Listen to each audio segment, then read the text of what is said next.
What if the heroes we've idolized for centuries weren't exactly who we thought they were? Imagine for a moment the whispers of ancient epics echoing through time, tales of courage, destiny, and deeds so grand they defy belief. We grow up with these stories, from the might of Hercules to the cunning of Odysseus, from the unwavering spirit of King Arthur to the heroic journeys of figures like Fionn mac Cumhaill and Mulan. These aren't just characters in old books, they are the bedrock of our collective human story, figures who have shaped cultures, inspired generations, and continue to captivate our imaginations. But what if the lines between fact and fiction, between the mythical and the genuinely historical, are far blurrier than we've ever dared to consider? What if, embedded within these timeless myths of legendary heroes, lie hidden truths and tantalizing historical mysteries waiting to be unearthed? This isn't just about debunking tales, it's about a profound re-examination, a journey into the very heart of human narrative itself. Over the next 30 segments, we're embarking on an extraordinary adventure, a global quest to peel back the layers of legend and explore the true origins of 30 of the most iconic hero myths known to humankind. We'll journey from the sun-drenched plains of ancient Greece, where gods and mortals mingled, to the frozen, mist-shrouded lands of the Norse sagas, where giants roamed and Valkyries soared. Our exploration won't stop there. We'll traverse the mystical landscapes of ancient Asia, where philosophical warriors sought enlightenment and defended empires, and venture into the vibrant, spiritual worlds of the Americas, where indigenous legends speak of transformative power and connection to the earth. This isn't just a recount of familiar stories, it's an adventurous exploration into the very genesis of heroism, weaving through complex tapestries of history, archaeology, folklore, and even psychology. Get ready to challenge your preconceptions, because we're about to uncover astonishing historical roots, surprising archaeological clues, and perhaps even psychological insights that just might change how you see these beloved tales forever. Prepare to delve deep into the annals of time, to sift through fragmented scrolls, interpret ancient carvings, and piece together the forgotten narratives that shape the legends we hold dear. We'll investigate whether there was a factual basis for the Trojan War beyond the epic poetry, or if a real-life king inspired the mythical quests for the Holy Grail. We'll question whether the heroes were born of pure imagination, or whether they were extraordinary individuals whose deeds were so grand they transcended reality, becoming larger than life through generations of retelling. This journey promises to be as enlightening as it is exhilarating, revealing the profound ways in which human aspirations, fears, and triumphs have been immortalized through these enduring characters. By understanding the true heart of these legendary figures, we gain not only a deeper appreciation for their stories, but also a richer understanding of ourselves and the timeless human quest for meaning. So settle in, open your mind, and prepare to embark on a thrilling expedition into the enigmatic origins of heroism itself. Our inaugural dive into the heart of legendary heroism begins with perhaps the most iconic figure of all, Heracles, or as he's more widely known by his Roman name, Hercules. This isn't just a tale of brute strength, it's a profound narrative woven into the very fabric of ancient Greek identity, a story of immense power coupled with tragic human flaw. Born from the illicit union of the mighty Zeus and the mortal Alcmene, Heracles was destined for greatness, yet constantly haunted by the wrath of Hera, Zeus's jealous wife. His journey is a testament to resilience, a man driven by divine curse to achieve the impossible, a hero whose very existence challenged the boundaries between God and mortal. His madness, a cruel trick of Hera, led him to commit unspeakable acts, and it was in penance for these sins that he was commanded to undertake 12 seemingly insurmountable tasks, the legendary 12 labors. These labors were more than mere feats of strength. They were a meticulously crafted series of challenges designed to break Heracles, yet each one served to elevate him, transforming him from a cursed individual into a bona fide hero. Consider the first labor, the slaying of the Nemean lion, a beast with impenetrable hide that Heracles eventually subdued using his bare hands, symbolizing his innate, untamed power. Then there was the Lernaean Hydra, a multi-headed serpent that grew 2 heads for every one cut off, defeated only when Heracles cauterized the stumps, representing the triumph of ingenuity and perseverance over overwhelming odds. Each labor was a unique test, from capturing the Cyrenian hind, a sacred deer of Artemis, to cleaning the Augean stables, a monumental task that had gone undone for generations and which Heracles completed by diverting 2 rivers. The symbolic weight of these deeds is immense, representing humanity's perpetual struggle against chaos, the inevitability of death, and the primal fears that lurk in the shadows of the unknown, illustrating how heroes emerge not just from strength, but from confronting and overcoming immense adversity. Indeed, Heracles' expeditions extended beyond the earthly realm, including securing the mares of Diomedes and retrieving the girdle of Hippolyta, queen of the Amazons. His journey culminated in the most daring feat of all, descending into the underworld itself to capture Cerberus, the 3-headed hound guarding the gates of Hades. This final labor represented the ultimate confrontation with death, a metaphorical journey into the deepest recesses of fear and the triumph over mortality, or at least its confines. These aren't just isolated incidents. Each labor is intricately linked, forming a narrative arc that speaks to universal human experiences of suffering, redemption, and the relentless pursuit of purpose. The symbolic richness of these tales is truly remarkable, allowing each labor to resonate across different cultures and eras, reflecting enduring themes of good versus evil, order versus chaos, and the hero's enduring struggle towards self-mastery. But was Heracles a purely mythical construct, or could there be a historical kernel to his colossal legend? Scholars have long debated this, with some intriguing theories suggesting he might have been based on a real Bronze Age warrior king, an exceptionally strong and influential leader whose deeds became exaggerated with each retelling, eventually blossoming into the mythical figure we know. Others propose Heracles as a personification of human struggle, an archetypal representation of our collective journey through trials and tribulations, embodying our inherent capacity for both monumental achievement and profound error.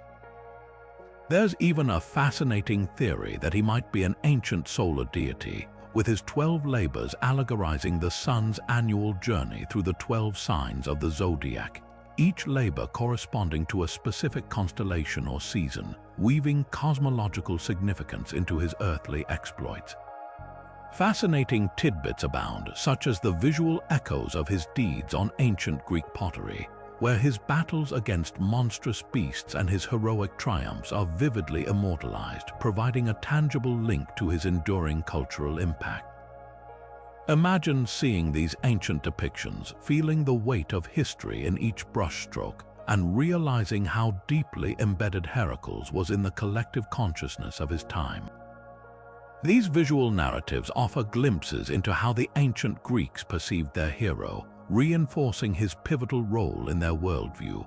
Moreover, some scholars believe the labors may even reflect Mycenaean-era rituals, suggesting a connection to ancient initiation rites or purification ceremonies that have since been lost to time, adding another layer of historical depth to his story. The journey through the myth of Heracles is not merely about unraveling a single story. It's about understanding how timeless narratives evolve, adapt, and continue to resonate across millennia, reflecting the enduring human fascination with strength, redemption, and the eternal quest for heroism. Seamlessly transitioning from the brawny Heracles, we now journey to Athens, where another legendary hero, Theseus, emerges from the shadows of myth.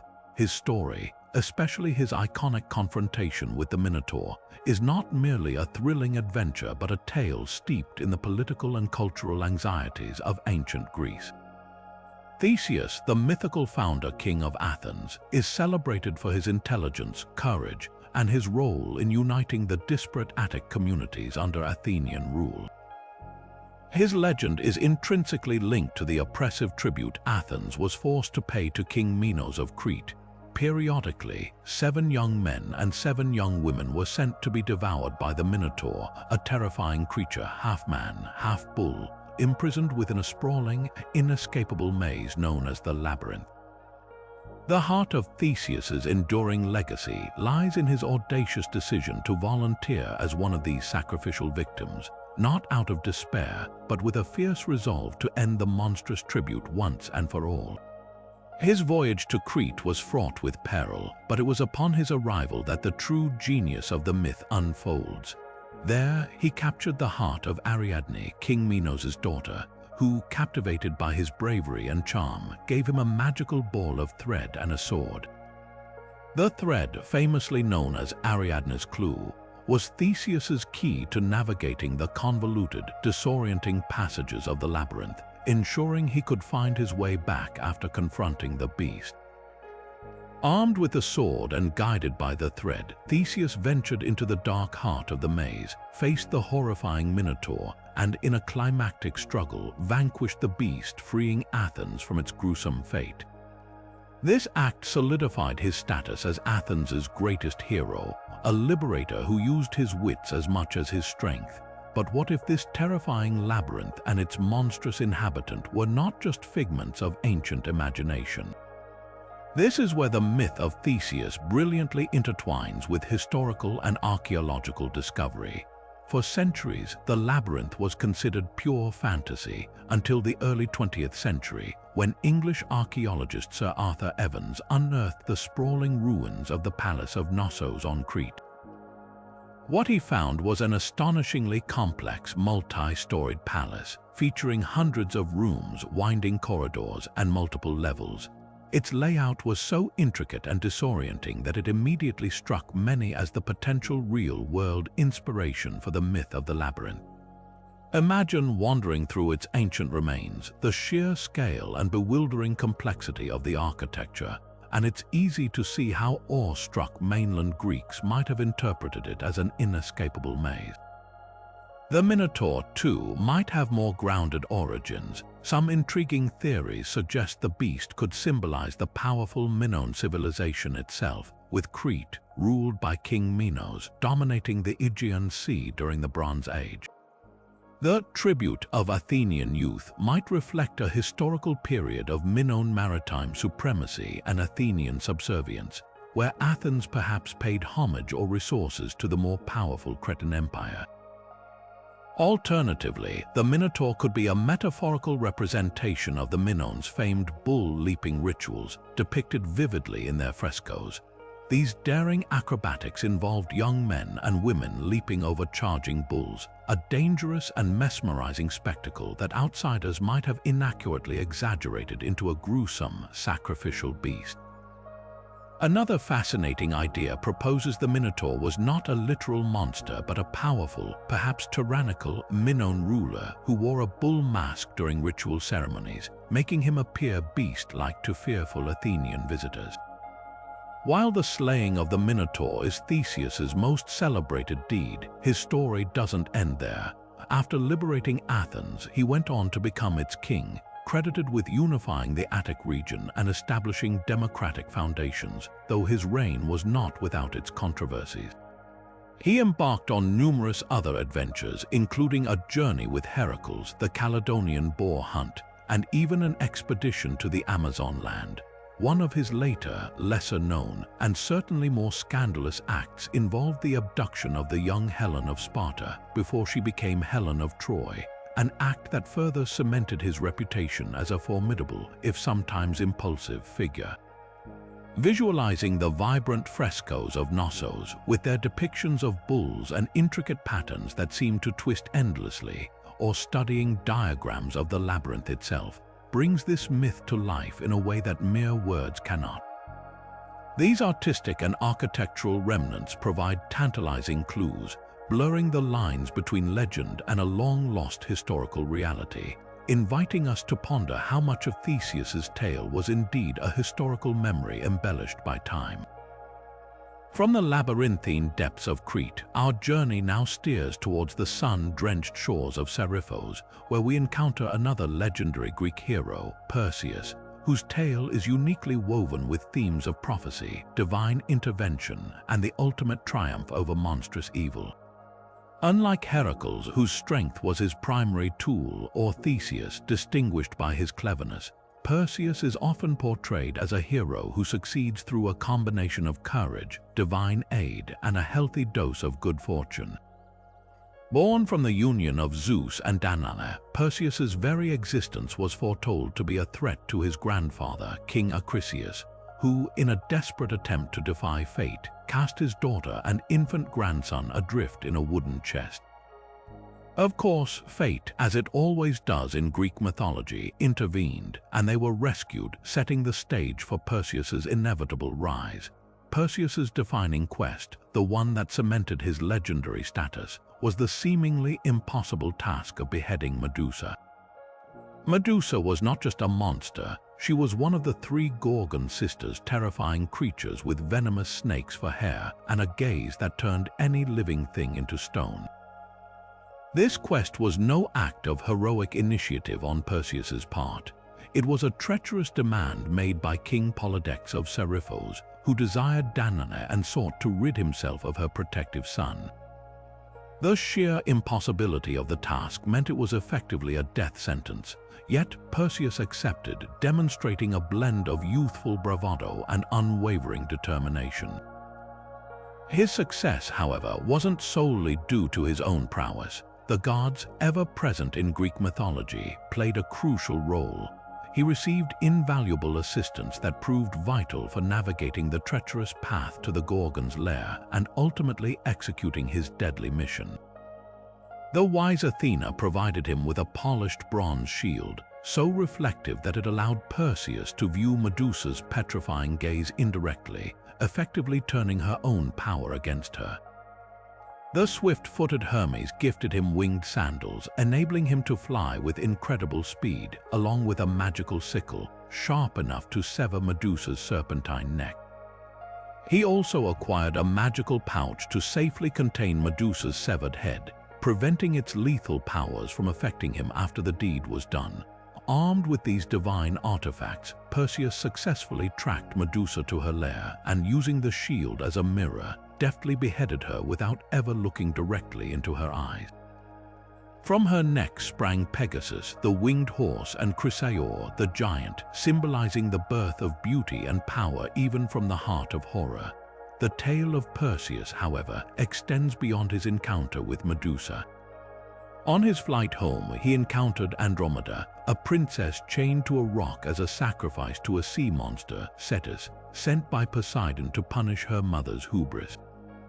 In a classic hero saves, damsel in distress scenario, Perseus, using Medusa's terrifying head to turn the monster into stone, rescued Andromeda and later married her.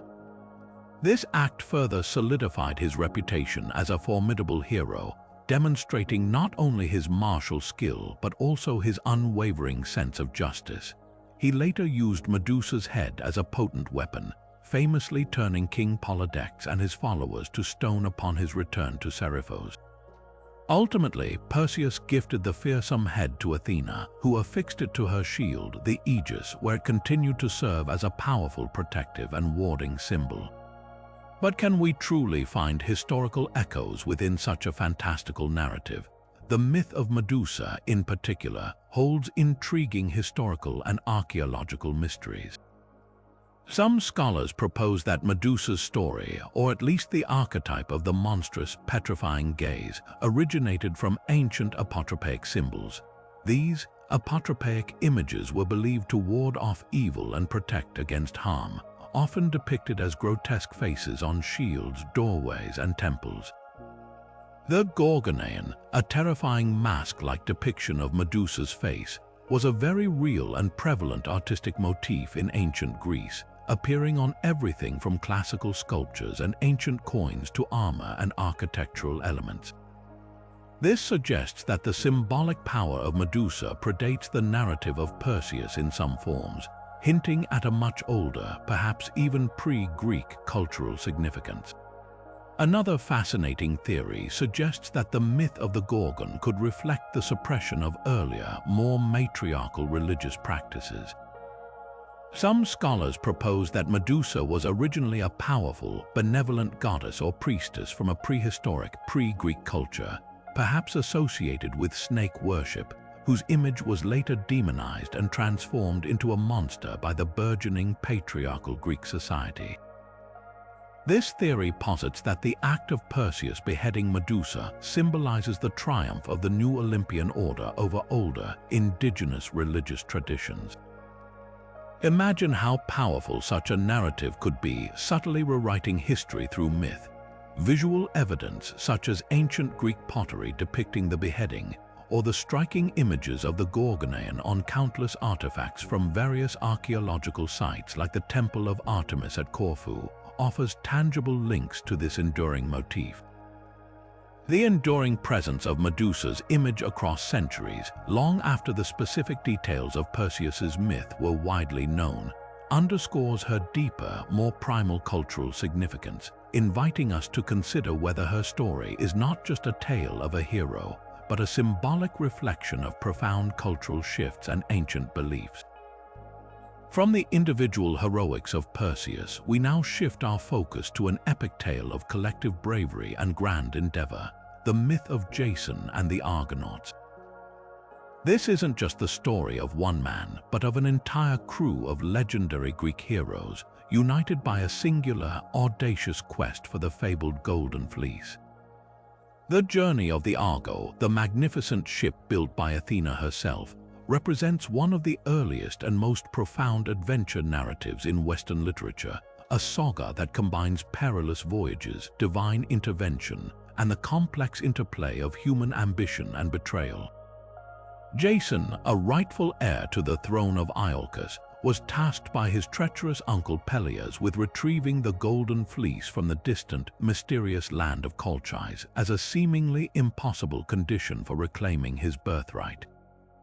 His call to adventure assembled a remarkable band of heroes collectively known as the Argonauts, a veritable who's who of Greek mythology. Among them were the mighty Heracles, the swift-footed Atalanta, the twin demigods Castor and Pollux, the skilled helmsman Tiphys, and the legendary musician Orpheus, whose lyre could charm beasts and calm storms. Their voyage aboard the Argo was an odyssey of epic proportions, traversing uncharted waters and encountering myriad dangers that tested their courage, unity, and resourcefulness at every turn. They faced the monstrous winged harpies who plagued the blind prophet Phineus and navigated the treacherous Symplegades, also known as the Clashing Rocks, two massive cliffs that crashed together, crushing ships that dared to pass. Only through the timely release of a dove which flew safely through did the Argonauts manage to time their passage and avoid immediate destruction, sailing through as the rocks recoiled, forever fixed in place by their successful transit. Their journey culminated in the exotic and formidable land of Colchis, a region often associated with modern-day Georgia on the eastern coast of the Black Sea. Here, the Golden Fleece, shorn from a mythical ram and guarded by a sleepless dragon, awaited them. The acquisition of the fleece seemed an insurmountable task until the arrival of the sorceress Medea, daughter of King Aeetes of Colchis. Infatuated with Jason due to the intervention of the goddess Hera, Medea possessed powerful magic and a cunning intellect which proved indispensable to Jason's success. She provided him with an ointment to protect him from fire and iron, spells to charm the dragon, and instructions for overcoming the magical perils set by her father. Without Medea's aid and her subsequent betrayal of her own family and kingdom for Jason, the quest for the fleece would almost certainly have ended in failure. But beyond the fantastical elements of dragons, sorceresses, and clashing rocks, could there be a historical foundation for this grand narrative? This is where the myth of Jason and the Argonauts becomes incredibly compelling, hinting at real-world Bronze Age explorations and economic activities. Many scholars propose that the story reflects actual ancient Greek maritime expeditions into the Black Sea, a region rich in natural resources that captivated early Mediterranean civilizations. The quest for the Golden Fleece could, in fact, be an allegorical representation of the search for gold and other valuable commodities. In ancient times, particularly in the rivers of the Caucasus region, a primitive but effective method of gold panning involved submerging sheepskins in river currents. Gold flakes carried by the water would adhere to the woolly fleece, accumulating over time. Once saturated, these golden fleeces would be hung to dry, and the gold dust would then be shaken or combed out. This practice provides a remarkably tangible and plausible explanation for the myth of the golden fleece itself, suggesting that the legendary artifact was not a magical item but a description of a real, valuable commodity and the method of its extraction. The city of Colchis, now corresponding to parts of modern Georgia, was indeed known to the ancient Greeks as a distant and resource-rich land, making it a logical destination for such a legendary quest. The controversies surrounding Medea's actions after the successful acquisition of the fleece further deepened the myth's complexity. Her passionate, often violent, devotion to Jason led her to commit horrific acts, including the murder of her own brother to aid their escape, and later, the gruesome murder of Jason's new bride and even her own children when he abandoned her for another princess. These acts, horrific as they are, reflect the darker side of human passion and the devastating consequences of betrayal, serving as a stark counterpoint to the heroic triumphs. Visualizing ancient maps that chart the Argonauts' probable coastal route across the Aegean and into the Black Sea, or examining artistic depictions of the multi-oared Argo cutting through waves, adds a layer of realism to the fantastical tale.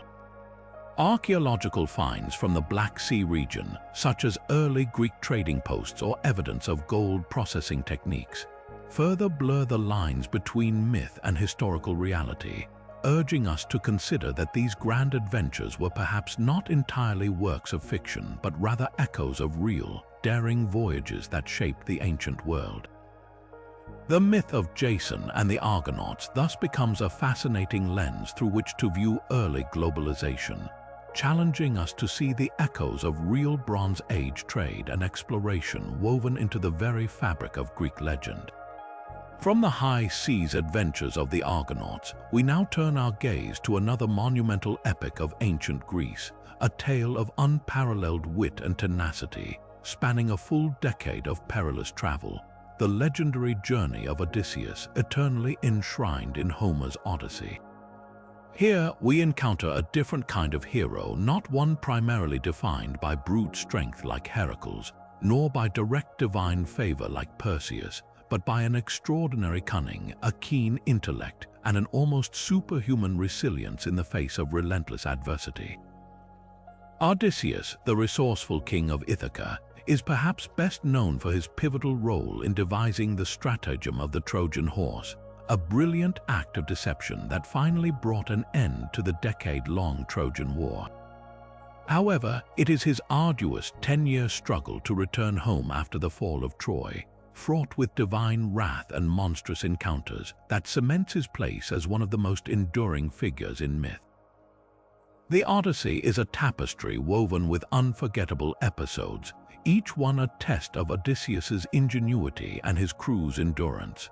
One of the earliest and most iconic challenges was their disastrous encounter with Polyphemus, the monstrous one-eyed Cyclops. Trapped in his cave with his men being devoured one by one, Odysseus famously identifies himself as nobody to the giant. He then orchestrates a cunning escape by intoxicating Polyphemus, blinding the Cyclops with a sharpened stake, and finally, clinging with his surviving men to the bellies of the Cyclops' sheep as they were let out to pasture.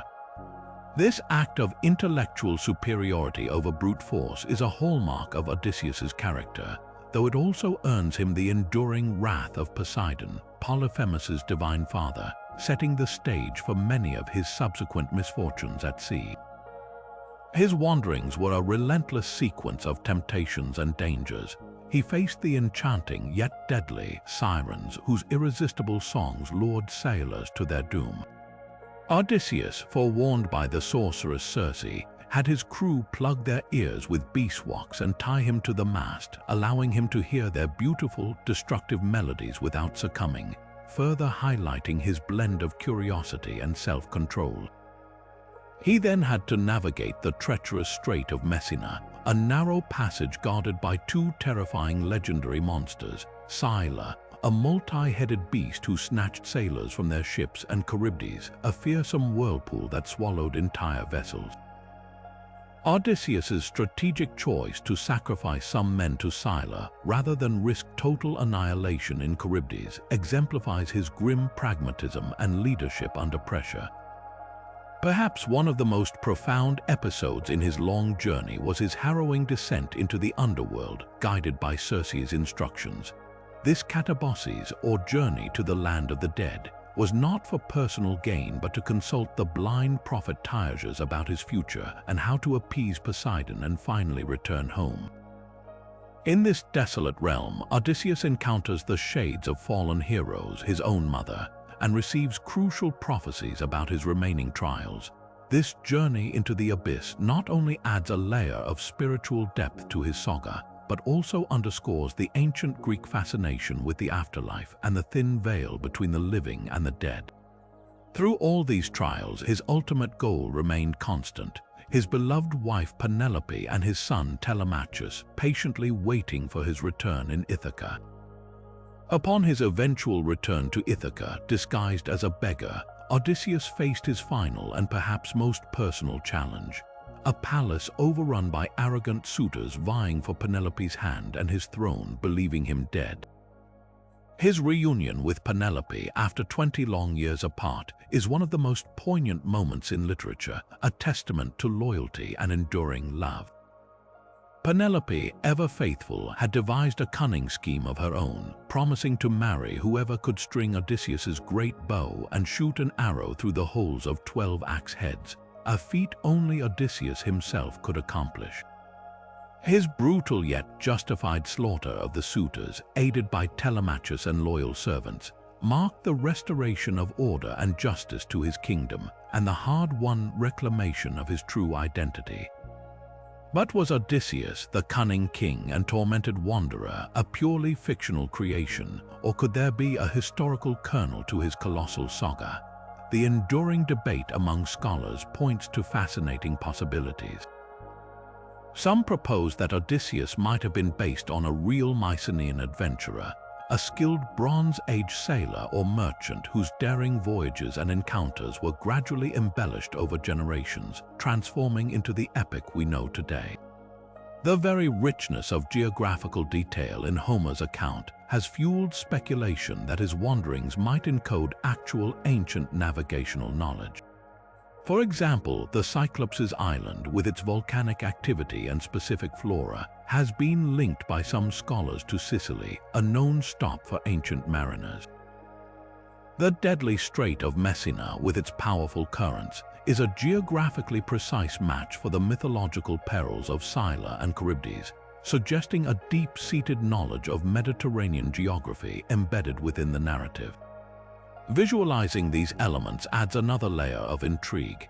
Imagine poring over digitized ancient Homeric manuscripts, feeling the weight of millennia in each carefully transcribed line, or seeing detailed reconstructions of ancient Mycenaean ships, their sturdy wooden hulls built for the turbulent Bronze Age seas.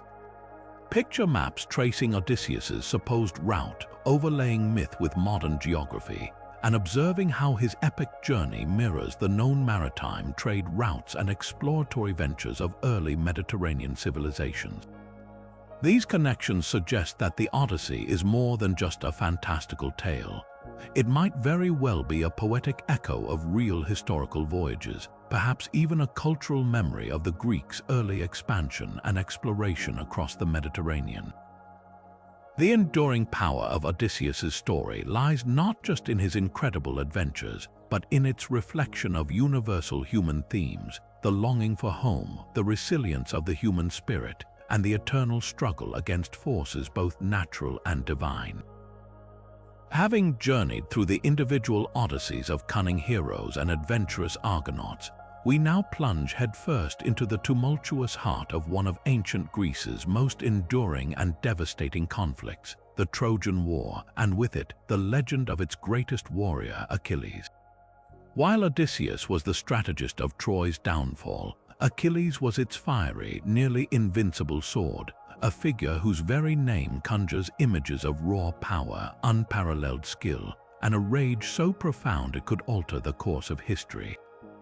His story, deeply enshrined in Homer's epic, the Iliad, portrays not just a fighter but a complex character grappling with destiny, honor, and the tragic consequences of his own powerful emotions. Achilles' mythic origins are as compelling as his deeds. Born to the sea nymph Thetis and the mortal king Peleus, his mother, seeking to make him immortal and invulnerable, dipped him as an infant into the sacred river Styx. However, she held him by his heel, leaving that single point untouched by the magical waters, a seemingly insignificant detail that would become his singular, infamous weakness, the Achilles heel. This divine intervention at birth immediately sets him apart, signaling his extraordinary, almost godlike nature, yet simultaneously grounding him with a fatal vulnerability. As he matured, Achilles was presented with a stark choice: live a long, peaceful, and unremarkable life, or embark on a short, glorious one, forever remembered for his heroic deeds. True to the warrior he was destined to become, Achilles chose glory, willingly accepting a fate that led him to the battlefields of Troy. His pivotal role in the Trojan War is undeniable, yet it's his immense pride and simmering rage that truly define his narrative arc in the Iliad. Early in the war, a dispute over a war prize, the captive woman Briseis, led to a furious clash between Achilles and Agamemnon, the arrogant commander of the Achaean forces. In a fit of pique, Achilles withdrew himself and his formidable Myrmidon warriors from the fighting, a decision that immediately turned the tide of the war against the Greeks. Without their greatest champion, the Achaeans suffered devastating losses, pushed back to their ships by the Trojans under the leadership of their own formidable hero, Hector. This period of Achilles' withdrawal is crucial, showcasing the extreme consequences of individual actions, even those driven by personal grievance on a grand historical stage. The turning point and the catalyst for Achilles' return to battle was a deeply personal tragedy, the death of his beloved companion, Patroclus. In a desperate attempt to rally the faltering Greek forces, Patroclus donned Achilles' armor and led the Myrmidons back into the fray, only to be slain by Hector. This loss shattered Achilles, transforming his petulant anger into a blinding, all-consuming sorrow and a thirst for vengeance. His return to battle was cataclysmic, a force of nature unleashed. Clad in new, divinely forged armor, Achilles sought out Hector, pursuing him relentlessly around the walls of Troy before engaging him in a brutal, one-on-one duel that concluded with Hector's death. This act of vengeance not only sealed Troy's fate, but also fulfilled Achilles' own prophecy of a glorious, albeit short, life. His unrestrained rage even led him to desecrate Hector's body, dragging it behind his chariot, an act that underscores the raw, often brutal nature of ancient heroism and Homer's unflinching portrayal of human emotion. When we delve into the question of historical connections, the Trojan War itself offers tantalizing clues. For centuries, the Trojan War, as depicted in Homer's epics, was largely considered a purely mythical event, a grand poetic invention. However, archaeological discoveries in the 19th and 20th centuries began to challenge that view. German archaeologist Heinrich Schliemann, driven by his belief in the historical accuracy of Homer, began excavations at a site in modern-day Turkey known as Hisarlik. What he unearthed was a series of superimposed cities, each built atop the ruins of the last, evidence of a long and tumultuous history. More significantly, archaeological evidence strongly suggests that one of these layers, corresponding to a city known as Troy Via, was indeed a fortified settlement that was violently destroyed by fire and warfare around 1200 BC, a date that roughly aligns with the traditional time frame for the legendary Trojan War. While the golden apple, divine interventions, and the more fantastical elements of Homer's narrative are almost certainly poetic embellishments, the idea that a significant conflict occurred at this strategic location, involving long sieges and large-scale destruction, is now widely accepted among historians. This means that while Achilles himself may not have been a single historical individual dipped in the river Styx, he could very well be an archetypal figure, an amalgamation of the greatest warriors from real Bronze Age conflicts. Imagine a skilled Mycenaean general or a formidable local chieftain whose legendary prowess on the battlefield became magnified over generations of oral tradition, eventually coalescing into the near-invincible, rage-filled warrior of the Iliad. The enduring power of his myth is further evidenced by his posthumous cult worship in various ancient Greek sites, where he was venerated as a hero or even a minor deity, particularly in Thessaly and on the island of loose modern-day Snake Island in the Black Sea. These cults suggest that the figure of Achilles transcended mere storytelling, becoming a focus of real religious reverence and communal identity. Visualizing these ancient layers of Troy, seeing the remnants of its massive walls, or contemplating the precise construction of a replica of the Trojan horse, brings a striking dimension to this ancient epic, allowing us to consider the profound links between legendary figures and the historical landscapes from which they emerged. The story of Achilles, therefore, isn't just about a hero's might.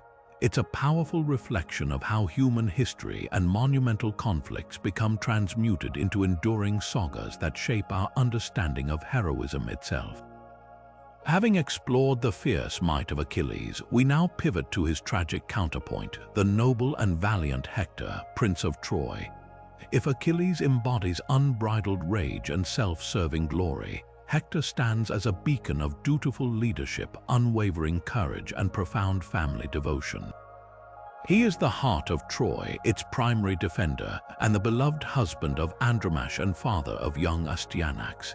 His story in Homer's Iliad is one of immense moral weight and poignant human tragedy, portraying him not as an infallible demigod, but as a deeply human hero burdened by the immense responsibility of his people's fate.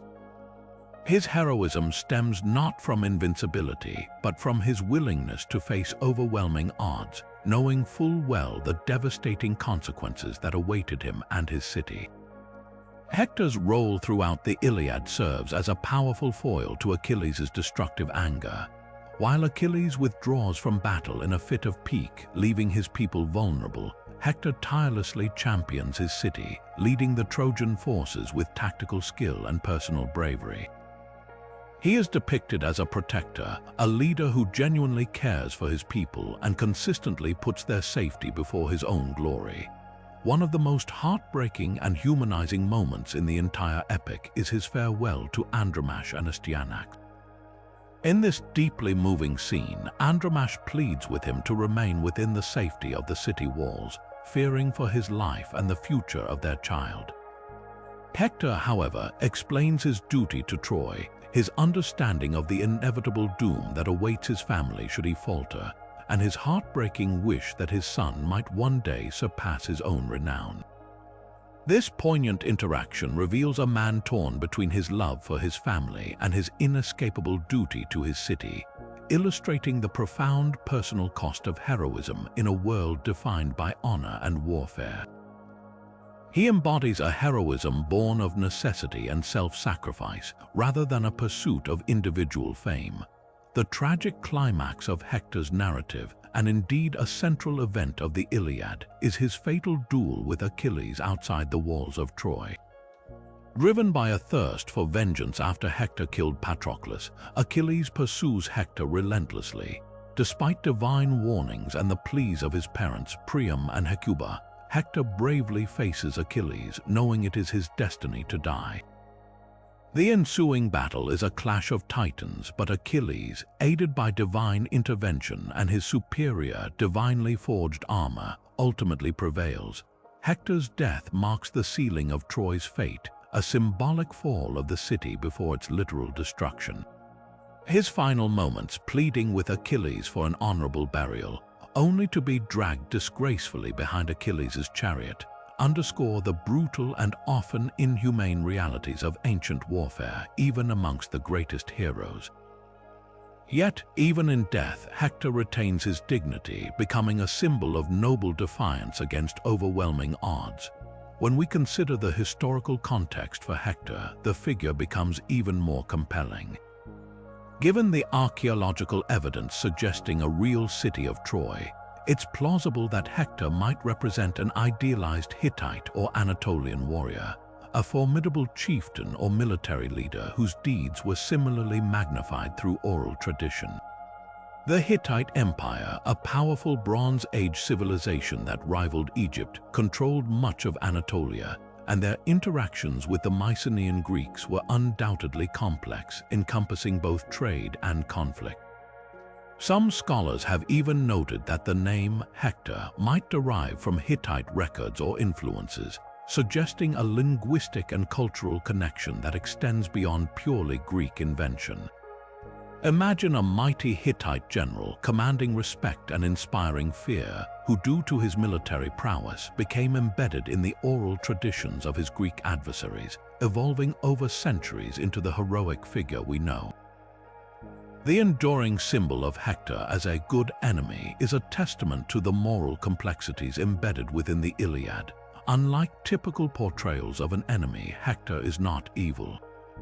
He is righteous, honorable, deeply moral, and utterly sympathetic.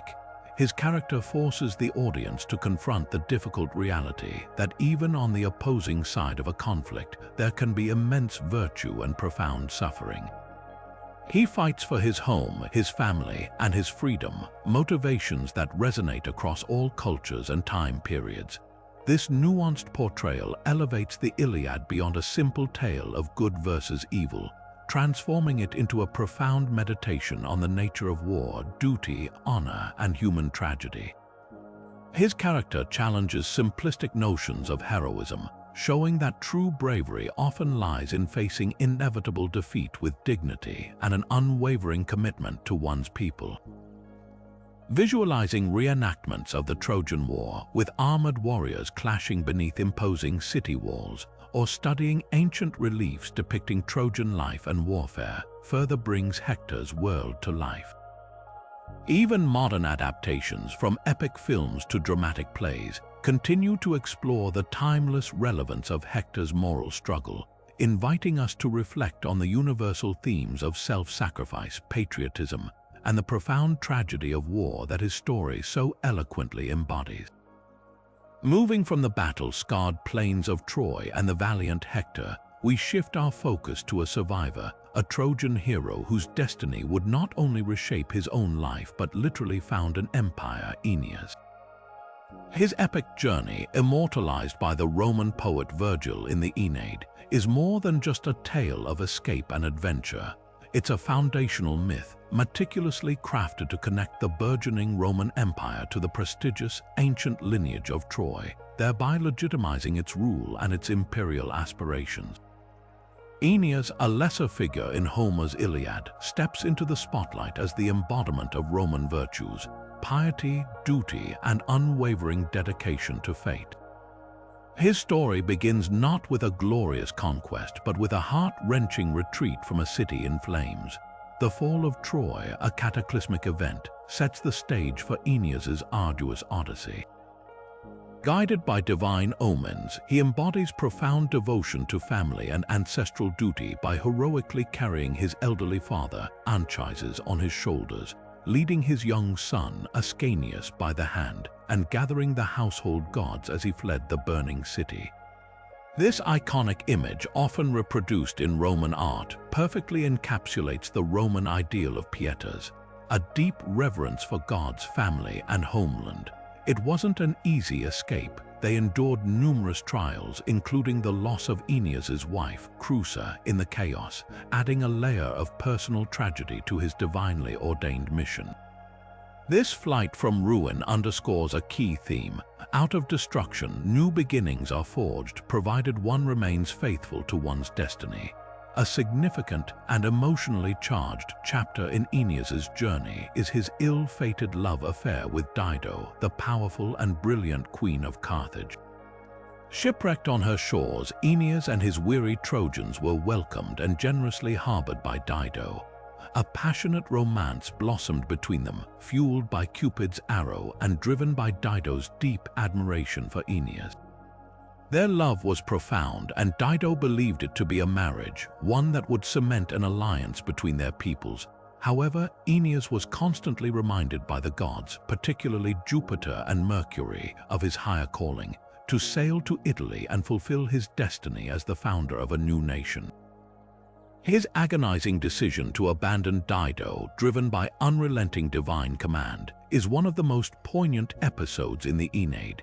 Dido's despair, her bitter curses upon Aeneas, and her tragic suicide upon his departure sealed her eternal enmity towards Rome and foreshadowed the Punic Wars, laying a mythological groundwork for the centuries of conflict between Rome and Carthage. This episode brilliantly weaves personal heartbreak with grand geopolitical destiny, showing the heavy cost of fate. The journey continued, and before reaching Italy, Aeneas, following the counsel of a Sibyl, descended into the underworld, a classic heroic trope, but one laden with immense significance for Rome.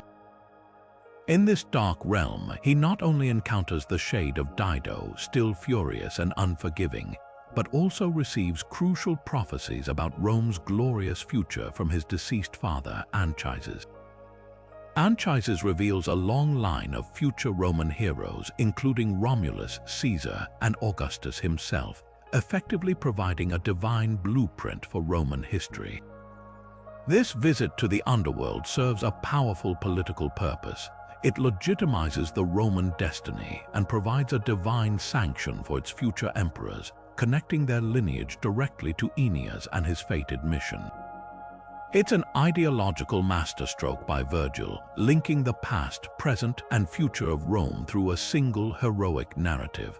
Upon finally reaching the shores of Latium in Italy, Aeneas faced his greatest earthly challenge, not just settling, but conquering and uniting the diverse, warring tribes of the region. He formed an alliance with King Latinus, whose daughter Lavinia was destined to be Aeneas's wife. However, this alliance sparked conflict with Turnus, the fierce leader of the Rutulians, who was Lavinia's former suitor. The latter books of the Aeneid detail brutal and protracted battles, culminating in a fierce duel between Aeneas and Turnus, with Aeneas ultimately prevailing. This military conquest and subsequent marriage to Lavinia symbolically unite the Trojan legacy with the indigenous Italic peoples, forming the genetic and cultural bedrock of the future Roman nation. The story doesn't end with the founding of a city, but with the foundation of a people, a new race born from the mingling of Trojans and Latins. The historical and political layers embedded within the Aeneid are exceptionally rich.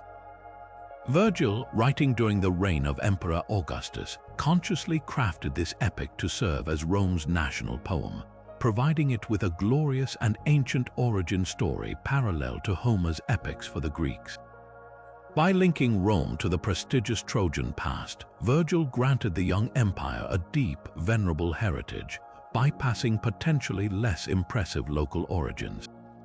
More importantly, the Aeneid served as powerful political propaganda for Augustus. By having Aeneas encounter future Roman leaders, including Augustus himself, in the underworld, Virgil implicitly cast Augustus as the divinely appointed successor to this grand destiny, chosen by fate to restore peace and usher in a new golden age.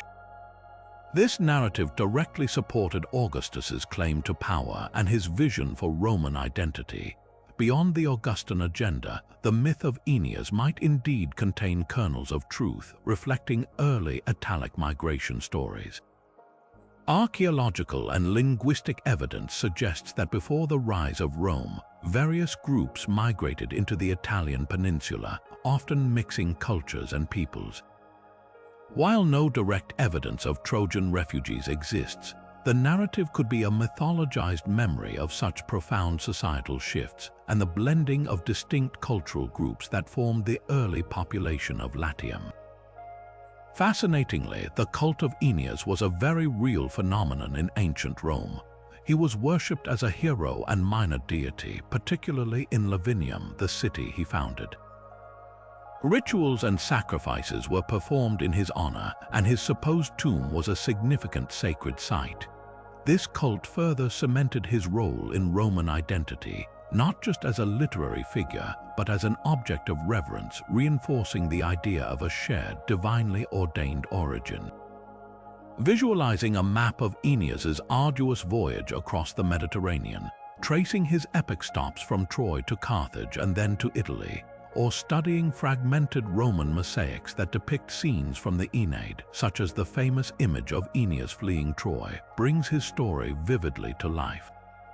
These tangible echoes of his myth across time and geography reinforce his colossal influence on Roman culture, making it clear that Aeneas was more than a hero. He was the embodiment of Rome's imperial aspiration and its self-conception. From the fated founding of Rome by Aeneas, we now journey to the mists of medieval Britain, a land shrouded in mystery and legend, to encounter a hero whose very existence has captivated imaginations for centuries, King Arthur and his legendary Knights of the Round Table. This isn't just a tale of battles and chivalry. It's a profound narrative of idealism, ambition, justice, and ultimately, tragic betrayal, serving as the cornerstone of British identity and Western European romance. At its heart is the iconic image of a young boy, Arthur, pulling the sword Excalibur from a stone, an act that not only proved his rightful claim to the throne, but symbolically represented the divine right of kings to rule. His court at Camelot, often depicted as a beacon of peace, justice, and chivalry, became the mythical center of his enlightened reign, a place where heroes gathered to serve a higher purpose. The very essence of Arthur's reign, and perhaps its most enduring symbol, was the Round Table. This was no ordinary piece of furniture. It was a revolutionary concept designed to promote equality among his knights, ensuring no one sat at the head, fostering a sense of camaraderie and shared purpose. Around this table gathered some of the most famous figures in legend: the wise wizard Merlin, his enigmatic mentor and advisor, the beautiful Queen Guinevere, Arthur's beloved wife, and the peerless knight Sir Lancelot, his most loyal friend and champion, whose illicit love for the Queen would tragically contribute to the downfall of Camelot. Their quests, particularly the perilous search for the Holy Grail, a sacred chalice said to have held the blood of Christ, were not merely adventures but spiritual pilgrimages, representing the knight's pursuit of divine grace and moral perfection.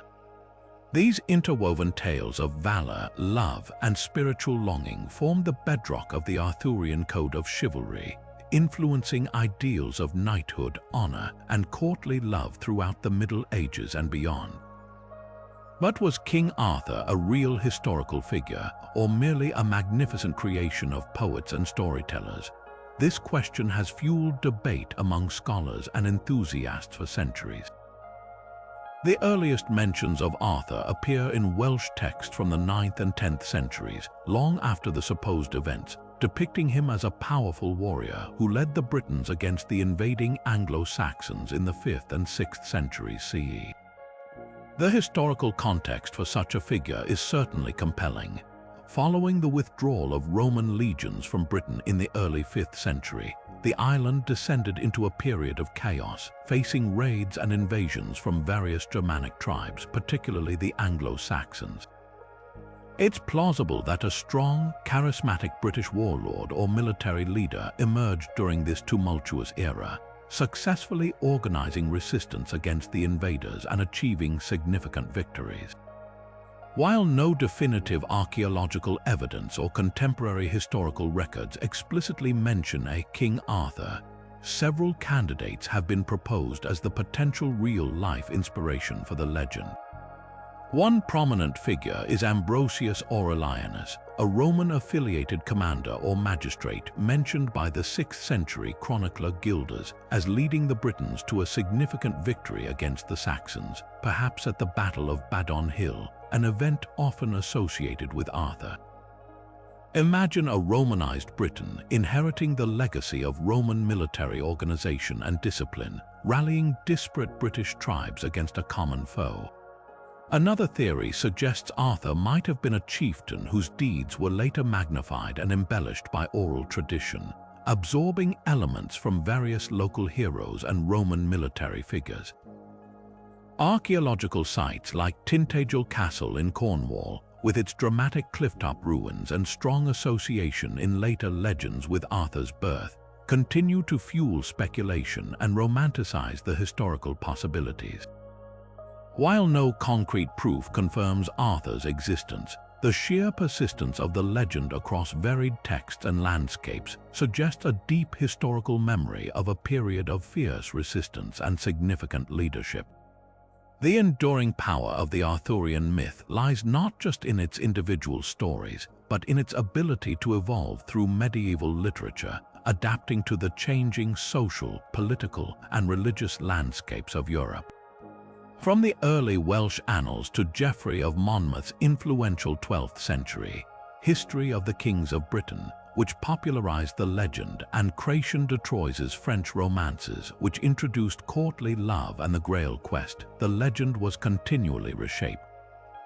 Sir Thomas Malory's 15th century Le Morte d'Arthur gathered and synthesized many of these diverse narratives, creating the comprehensive account that largely influences our understanding today.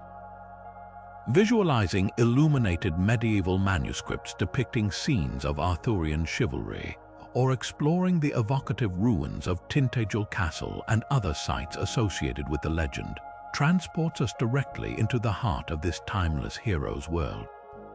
These artistic and architectural interpretations vividly demonstrate how deeply King Arthur and his knights became embedded in the cultural imagination, reflecting ideals of leadership, justice, and the eternal human quest for a more perfect society. The tragedy of Camelot's fall, brought about by human failings despite noble aspirations, resonates powerfully, reminding us that even the most idealized visions are vulnerable to the complexities of human nature, making Arthur's tale a timeless exploration of both triumph and inevitable sorrow. From the intricate political landscapes of Camelot, we now shift our focus to the starker, colder, and no less heroic world of the Anglo-Saxons, where honor was forged in battle and glory was won against monstrous foes.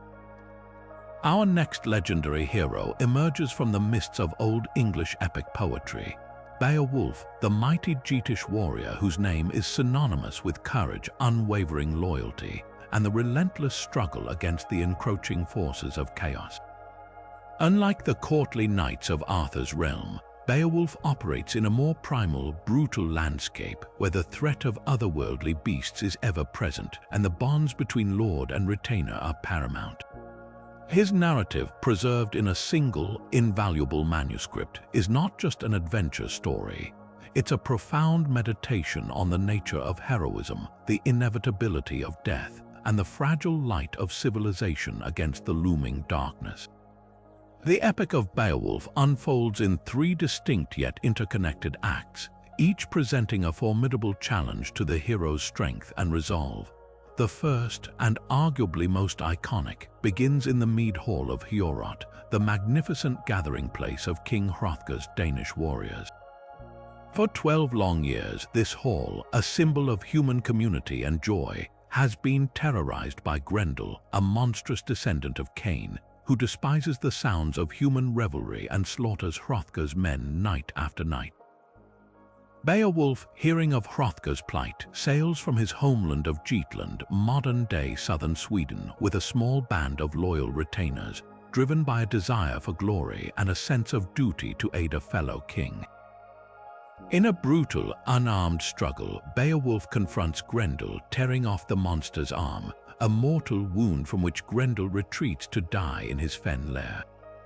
This initial victory establishes Beowulf's extraordinary strength and courage, transforming him into the undisputed champion of the Danes. However, the victory is short-lived, for the poem immediately introduces a second, more insidious threat: Grendel's mother.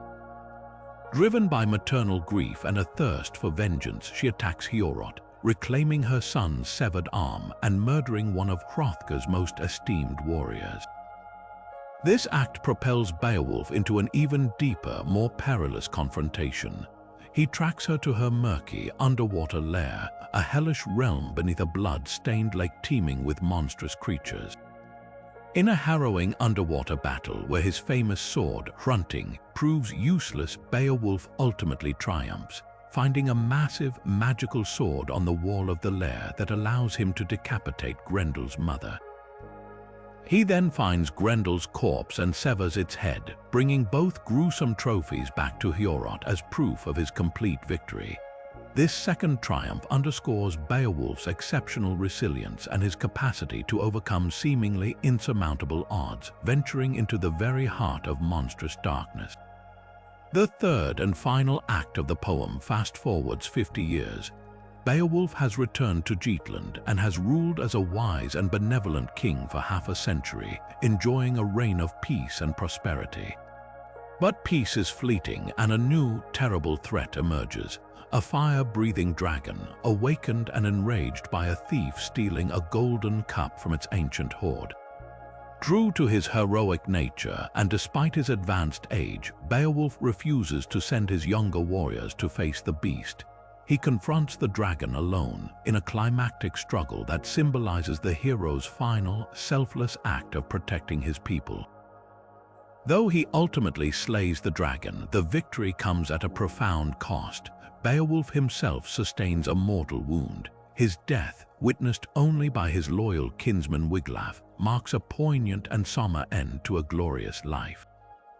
It's a powerful exploration of mortality, a hero's final sacrifice for his community, and the tragic yet noble end of an era. The aftermath of his death, where his people mourn him and anticipate future conflicts, emphasizes the cyclical nature of heroism and the enduring responsibilities of leadership. The structure of Beowulf, moving from youthful triumph to seasoned kingship and culminating in a heroic death, allows for a rich blend of themes. It's a story about the constant struggle between human order and the chaotic, primordial forces of evil. Grendel's monstrousness represents the antithesis of human community, while the dragon embodies greed and destructive power.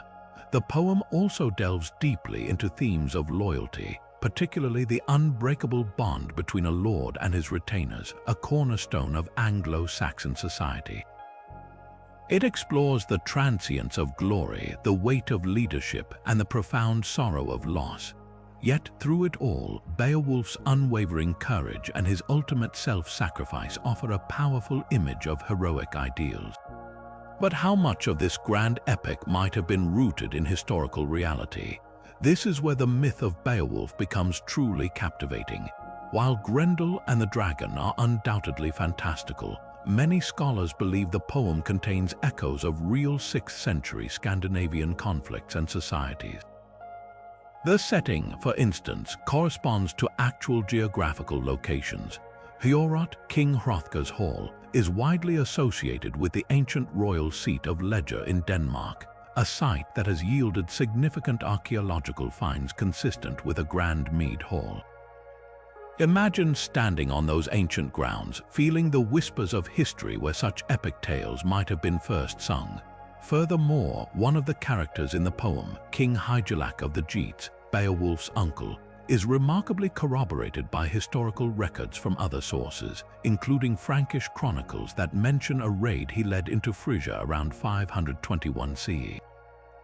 This historical anchor provides a tangible link between the poem's legendary narrative and the documented events of the early medieval period. The very survival of the Beowulf manuscript is a testament to its significance.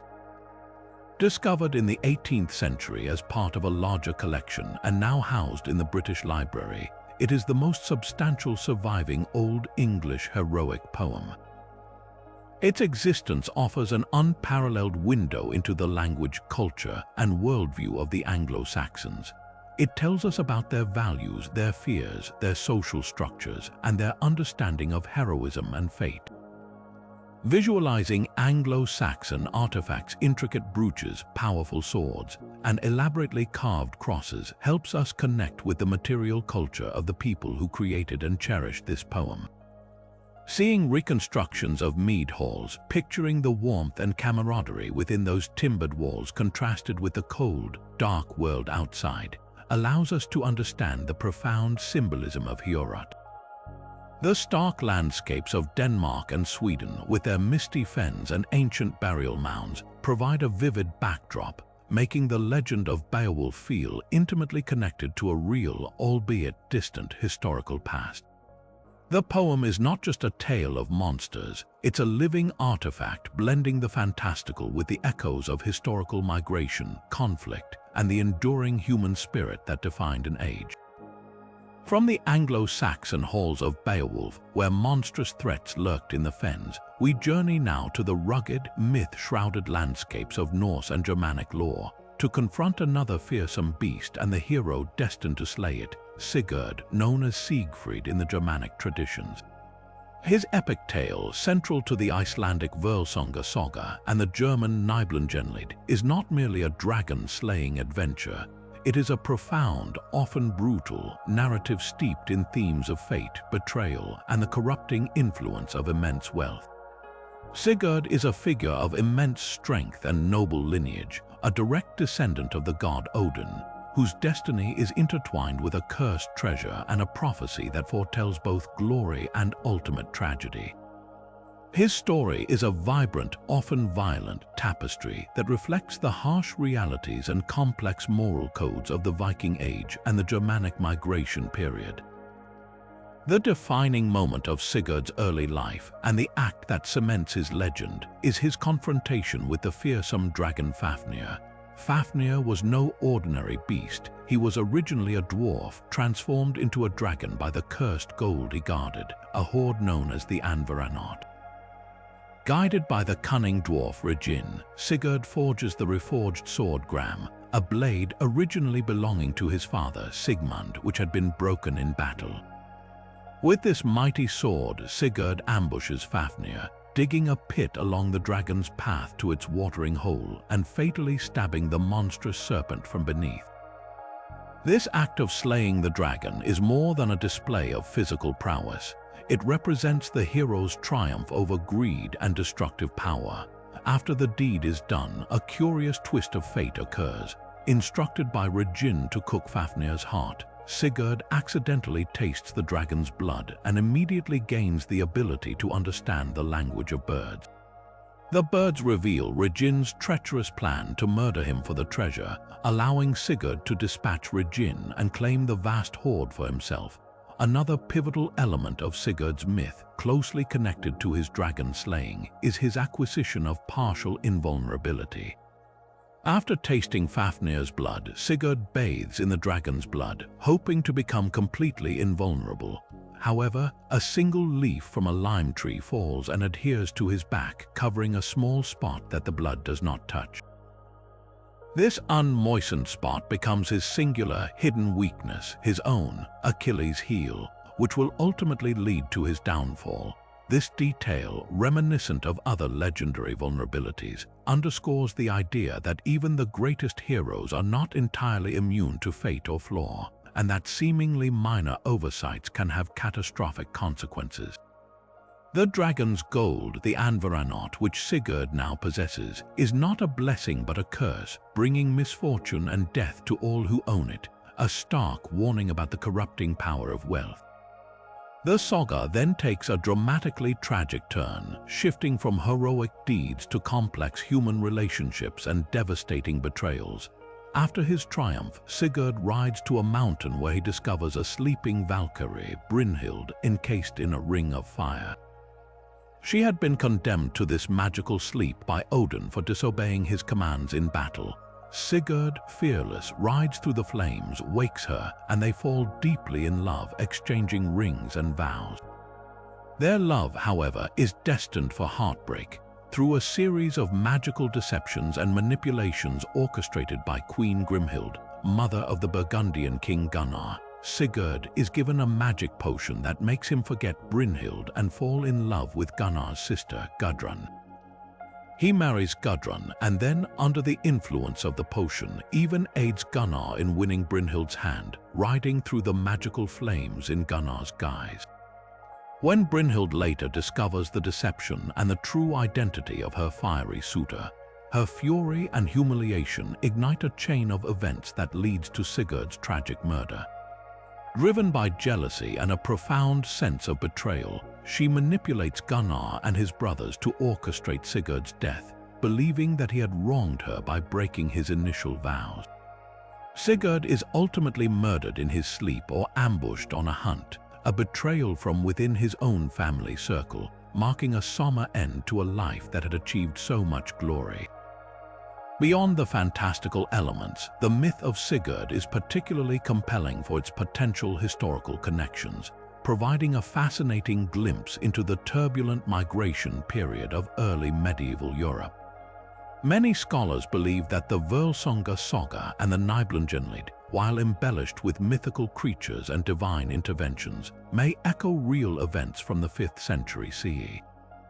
The destruction of the Burgundians, a Germanic tribe, by the Huns around 436 CE is a significant historical event that resonates strongly within the saga. The Nibelungenlied, in particular, directly incorporates historical figures from this period, most notably Etzel, the king of the Huns, who is clearly a thinly veiled version of Attila the Hun. This suggests that the saga is not solely a product of pure imagination, but a powerful narrative means of preserving collective memories of momentous historical upheavals, giving them a mythological framework.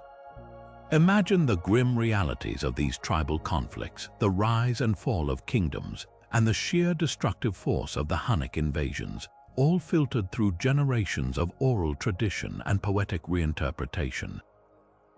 The enduring influence of Sigurd's myth on subsequent Western culture is immense. Perhaps its most famous modern adaptation is Richard Wagner's monumental opera cycle, Der Ring des Nibelungen, often simply called the Ring Cycle. Wagner drew heavily from the Nibelungenlied and the Völsunga saga, adapting the characters and plot to his grand operatic vision, further cementing their place in cultural consciousness. However, the influence extends even further. J.R.R. Tolkien, the celebrated author of The Lord of the Rings, was a philologist deeply steeped in Old English, Old Norse, and Germanic mythology. His works are replete with subtle and overt echoes of Sigurd's tale, from the dragon Smaug guarding a vast hoard reminiscent of Fafnir to the corrupting influence of the One Ring, a clear parallel to the cursed Anvaranot, and even the theme of a hero with a hidden weakness. Visualizing ancient Norse carvings depicting dragons or warriors, examining illuminated medieval manuscripts that illustrate scenes from the Nibelungenlied, or exploring the symbolism of the ring and gold in art and literature, brings the profound resonance of Sigurd's story to life. These tangible connections to history and later artistic endeavors remind us that Sigurd is more than just a hero of old. He is a timeless archetype, a powerful symbol of the heroic yet tragic struggle against fate, and the enduring allure and danger of immense power and wealth that continues to captivate and reverberate through our collective cultural memory. From the epic sagas of dragon slayers and fated kings, we now journey to the green heart of England, to a realm where social justice was meted out with a longbow and a keen sense of fairness, the legendary world of Robin Hood. This isn't a tale of heroes battling monsters or gods. It's a deeply human story of rebellion against tyranny, a champion of the oppressed, an outlaw archer whose name has become synonymous with challenging injustice and fighting for the common folk. Operating from the ancient depths of Sherwood Forest with his band of loyal companions known as the Merry Men, Robin Hood embodied the spirit of resistance, famously robbing from the rich to give to the poor, a principle that continues to resonate powerfully across centuries. The classic elements of the Robin Hood legend are deeply embedded in our cultural consciousness. At the core is his bitter rivalry with the unscrupulous Sheriff of Nottingham, the tyrannical enforcer of the Norman lords while King Richard the Lionheart was away on crusade. The Sheriff, often portrayed as a cruel and greedy oppressor, serves as the perfect antagonist to Robin's innate sense of justice and his unwavering commitment to his people. Robin's steadfast loyalty to the absent, rightful King Richard further elevates his moral standing, framing his outlaw activities not as lawlessness but as a form of higher justice, a temporary necessity until the true king returned to restore order and fairness. And of course, no heroic tale is complete without a love interest, and for Robin, it is the spirited and brave Maid Marian, often depicted as a noblewoman who shares his ideals and sometimes even joins his adventures, embodying the romantic and adventurous spirit of the legend. The diverse personalities of his merry men also add depth and charm to the narrative. There's the towering figure of Little John, Robin's fiercely loyal lieutenant and master of the quarterstaff, whose strength and unwavering devotion make him an indispensable ally. Then there's the jovial Friar Tuck, a stout and sometimes gluttonous monk who nonetheless possesses a mischievous spirit and a surprising talent for wrestling and a powerful thirst for ale, providing comic relief and spiritual, if unconventional, guidance. Will Scarlet, Much the Miller's son, and Alan A. Dale are also part of this eclectic band, each contributing their unique skills and personalities to the forest community. Together, they form a formidable force, using their intimate knowledge of the forest, their unparalleled archery skills, and their collective wit to outsmart their oppressors and redistribute wealth, becoming a symbol of hope for the downtrodden. But was Robin Hood a real person, or is he a purely fictional creation, a folk hero born from the collective wishes of an oppressed populace? This is where the legend becomes truly fascinating, as historians and folklorists have debated this question for centuries with no conclusive answer. There is no definitive historical record of a single individual named Robin Hood who fits the entire narrative. Instead, the consensus among many scholars is that the myth likely represents an amalgamation of various figures and folk tales that evolved over time. Several real-life outlaws from the 13th and 14th centuries have been proposed as possible inspirations. For example, there are records of a Robert Hood or Robehod mentioned in legal documents from that period, suggesting a common name associated with outlawry. These historical individuals, though perhaps not the Robin Hood of legend, contributed to the societal understanding of figures who lived outside the law but garnered popular support. An interesting twist in the evolution of the Robin Hood myth lies in the early ballads, which are our earliest sources for the legend. In these older versions, dating back to the 15th century, Robin Hood is often portrayed not as a dispossessed nobleman, but as a yeoman, a free landowner of common birth. This portrayal is significant because it grounds the legend firmly in the experiences of the common people, making him even more relatable as a champion of the poor against the powerful elite. It's only in later adaptations, particularly during the Elizabethan era, that Robin Hood begins to acquire a noble lineage, perhaps to make him more palatable to aristocratic audiences or to align him with the emerging romantic ideals of the time. This shift from yeoman to nobleman illustrates how folk heroes are continually reinterpreted to suit the social and political contexts of their times, reflecting evolving ideals of heroism and class. The Robin Hood legend endured because it spoke to universal themes of social justice, resistance to tyranny, and the yearning for a fair and equitable society. It provided a powerful narrative of hope for those suffering under oppressive feudal systems, where the powerful seemed to operate with impunity. It embodied the fantasy of a world where ordinary people, through skill and cunning, could challenge and overcome established power structures. The enduring image of a hero operating from the wild, untamed spaces of the forest against the rigid, unjust laws of civilization is a potent one that continues to resonate deeply. Visualizing this legend further enhances its appeal. Imagine the dense, ancient trees of Sherwood Forest, their branches providing natural cover for the merry men, or the imposing stone walls of Nottingham Castle, symbolizing the authority Robin defied. Picture the iconic posture of a longbow archer drawing back a powerful bowstring, the arrow whistling through the air with deadly accuracy. Consider a demonstration of medieval archery, showcasing the skill and strength required to wield such a weapon, or explore the landmarks of Nottingham, many of which still carry the echoes of Robin Hood's legendary exploits. These tangible connections to the landscape and the weaponry of the era bring the myth of Robin Hood to life, inviting us to consider how such a compelling figure, born from the collective imagination and perhaps the deeds of several historical individuals, became a timeless symbol of justice and resistance, forever reminding us that heroism can emerge from the unlikeliest of places and defiance of the most formidable power. From the legendary outlaws of Sherwood Forest who defied tyrannical Norman lords, we now traverse the Iberian Peninsula, where another figure of immense national symbolism emerged from the crucible of conflict, El Cid, or more formally, Rodrigo Diaz de Vivar. This isn't a hero born of purely mythical beasts or divine interventions, but a flesh and blood Castilian knight whose life and exploits during the complex, multifaceted period of the Reconquista in 11th century Spain captivated a nation and blossomed into a legend of epic proportions.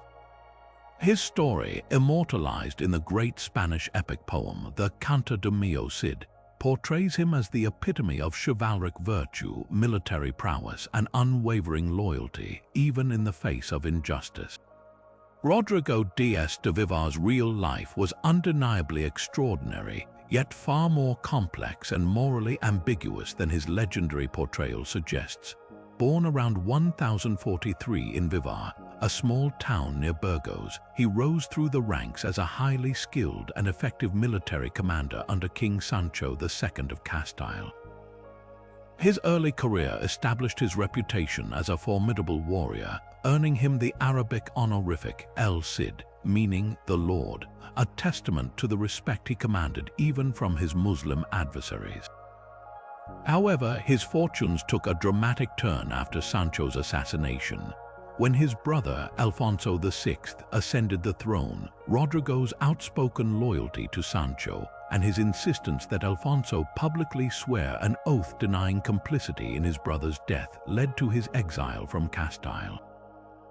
This banishment, a pivotal moment in his life, transformed him from a royal servant into a free agent, forced to navigate the treacherous political landscape of a fractured Spain.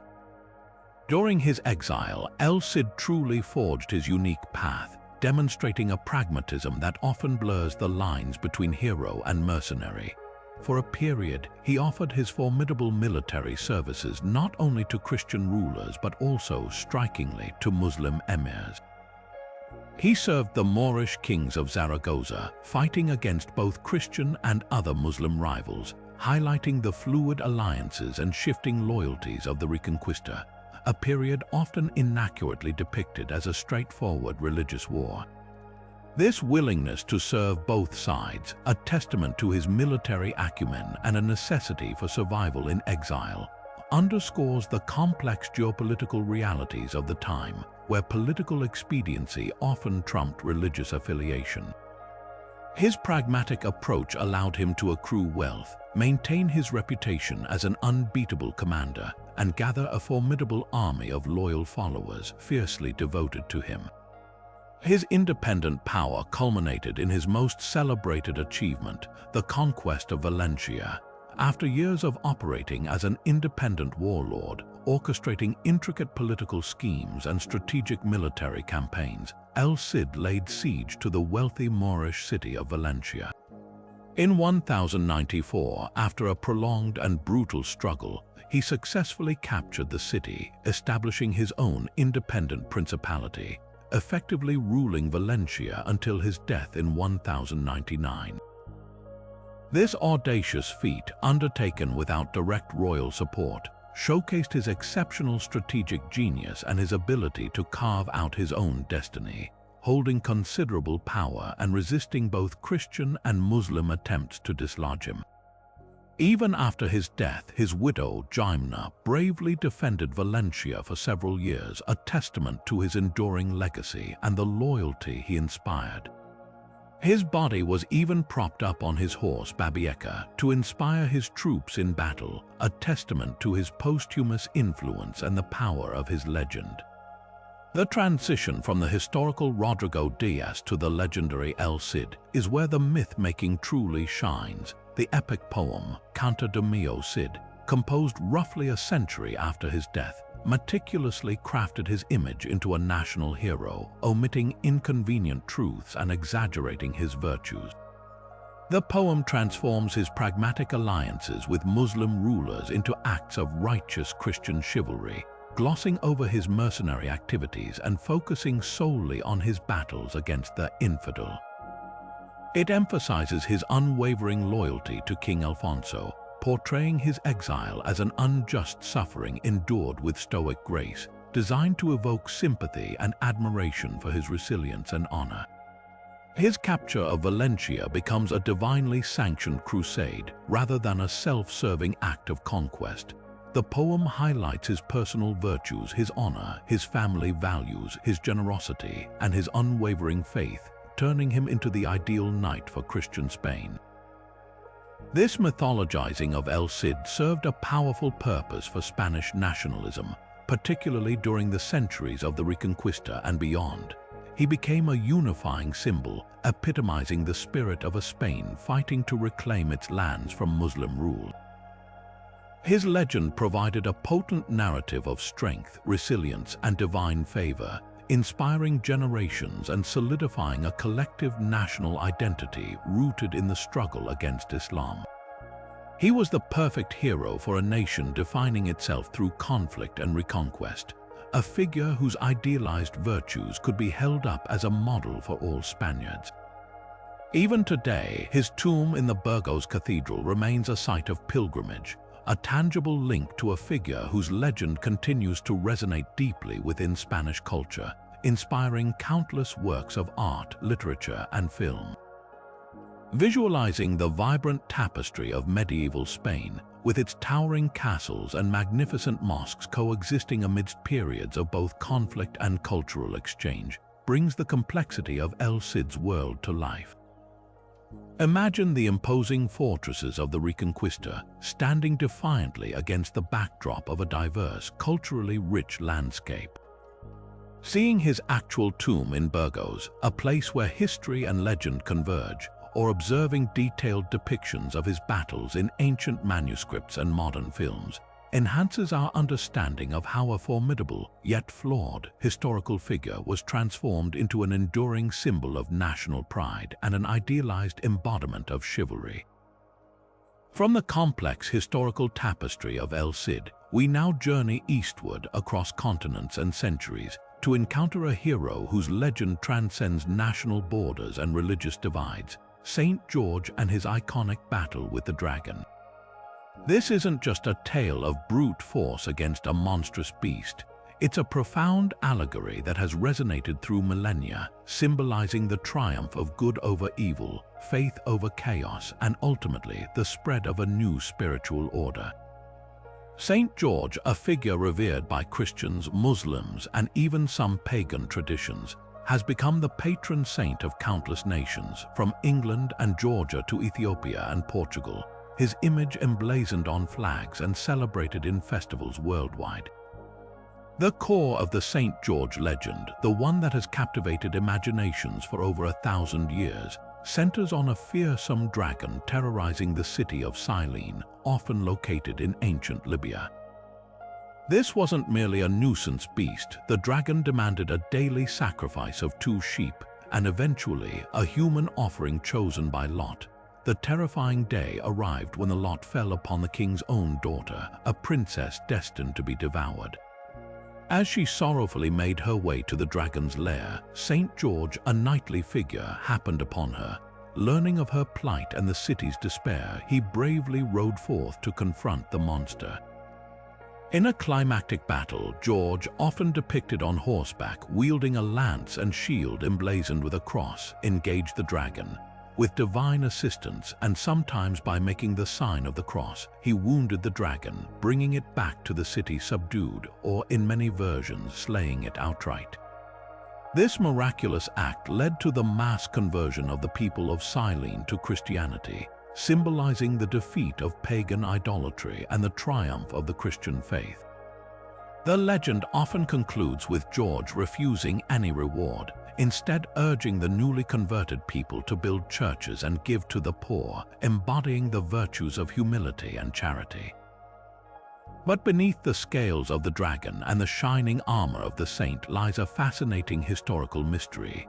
The historical Saint George was almost certainly a real person, a Roman soldier of Greek Cappadocian origin, born in the 3rd century CE. He served in the Roman army, possibly in the imperial guard, and was martyred during the great persecution of Christians under Emperor Diocletian in the early 4th century, likely around 303 CE. His refusal to renounce his Christian faith, even under torture, led to his execution, cementing his status as a powerful Christian martyr.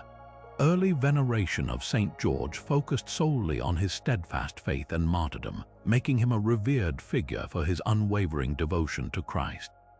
There is no mention of a dragon or any fantastical combat in the earliest accounts of his life. The addition of the dragon to St. George's narrative is a development that occurred centuries after his death, most prominently appearing in the 11th and 12th centuries. The story was widely popularized in the West by the Golden Legend, a collection of saints' lives compiled by Jacobus de Voragine in the 13th century. This late inclusion of the dragon-slaying element is highly symbolic. Scholars widely interpret the dragon as a powerful metaphor for paganism and idolatry, with St. George's triumph representing the ultimate victory of Christianity over the old religions. Alternatively, the dragon can be seen as symbolizing evil, the devil, or even specific heresies, with George embodying the steadfast Christian warrior defending the faithful. This allegorical interpretation allowed the story to resonate deeply with a medieval audience, providing a vivid and easily understandable narrative of spiritual triumph. Furthermore, the image of a mounted knight slaying a monstrous beast was incredibly potent in a warrior-centric society, allowing George to become a model of both martial prowess and spiritual virtue. The widespread adoption of St. George, particularly as the patron saint of England, is a testament to the enduring power of his legend. His cult became prominent during the Crusades when Crusaders, including Richard the Lionheart, invoked his name in battle, believing he offered divine protection. The iconic red cross on a white field, known as St. George's Cross, became a prominent emblem for English Crusaders and eventually the national flag of England. This bold, simple design, symbolizing purity and sacrifice, is instantly recognizable across the globe. Beyond England, his image is found in the heraldry of countless cities, regions, and military units, underscoring his universal appeal as a protector and a force for good. Visualizing these elements truly brings the myth to life. Imagine detailed medieval paintings and illuminated manuscripts depicting a dashing knight on horseback, his lance impaling a coiled, serpentine dragon, its scales glistening under the artist's brush. Picture the vibrant display of St. George's Cross flying over battlefields, adorning shields, or fluttering from the mast of a ship, a symbol of national pride and religious conviction. Consider the diverse dragon imagery found across cultures, from the benevolent, wise dragons of East Asia to the malevolent, destructive beasts of European folklore, and how George's dragon fits into this global tapestry of archetypal monsters. The enduring prevalence of St. George's legend, merging the historical reality of a martyred Roman soldier with the powerful allegory of a dragon-slaying champion, underscores humanity's timeless need for heroes who embody both unwavering faith and decisive action against the forces of darkness. His story reminds us that even the most fantastical elements in a myth can carry profound symbolic weight, shaping cultural identity and moral ideals for centuries. From the chivalric battles of St. George, we now journey thousands of years back in time, to the dawn of written history itself, to the sun-baked plains of ancient Mesopotamia.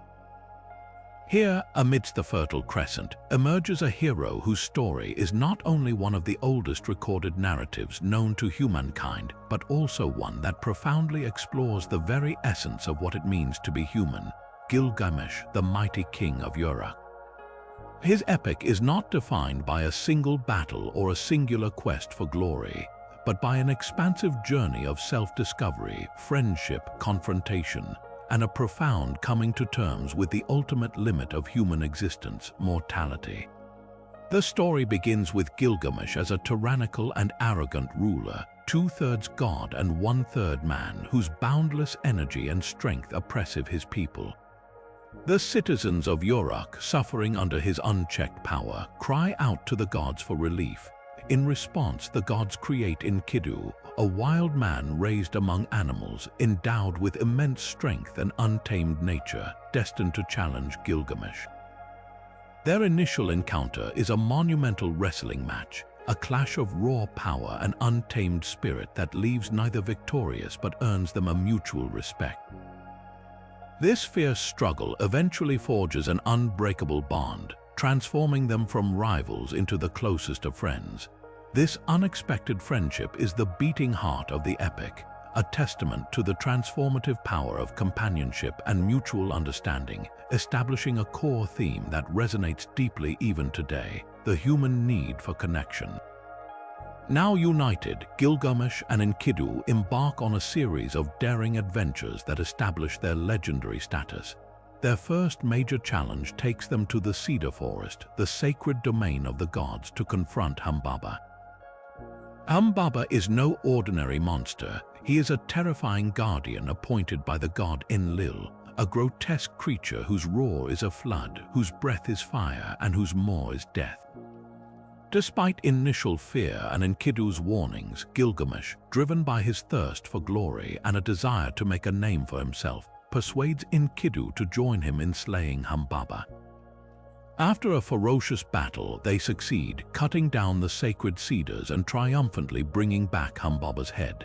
This act solidifies their heroic reputation, but also incurs the wrath of the gods, particularly Enlil. Their next confrontation is with the Bull of Heaven, sent by the goddess Ishtar to punish Gilgamesh for spurning her advances. The Bull of Heaven unleashes devastation upon Uruk, but driven by their combined strength and courage, Gilgamesh and Enkidu once again prevail, slaying the beast and further angering the divine powers. These early adventures are not just thrilling action sequences.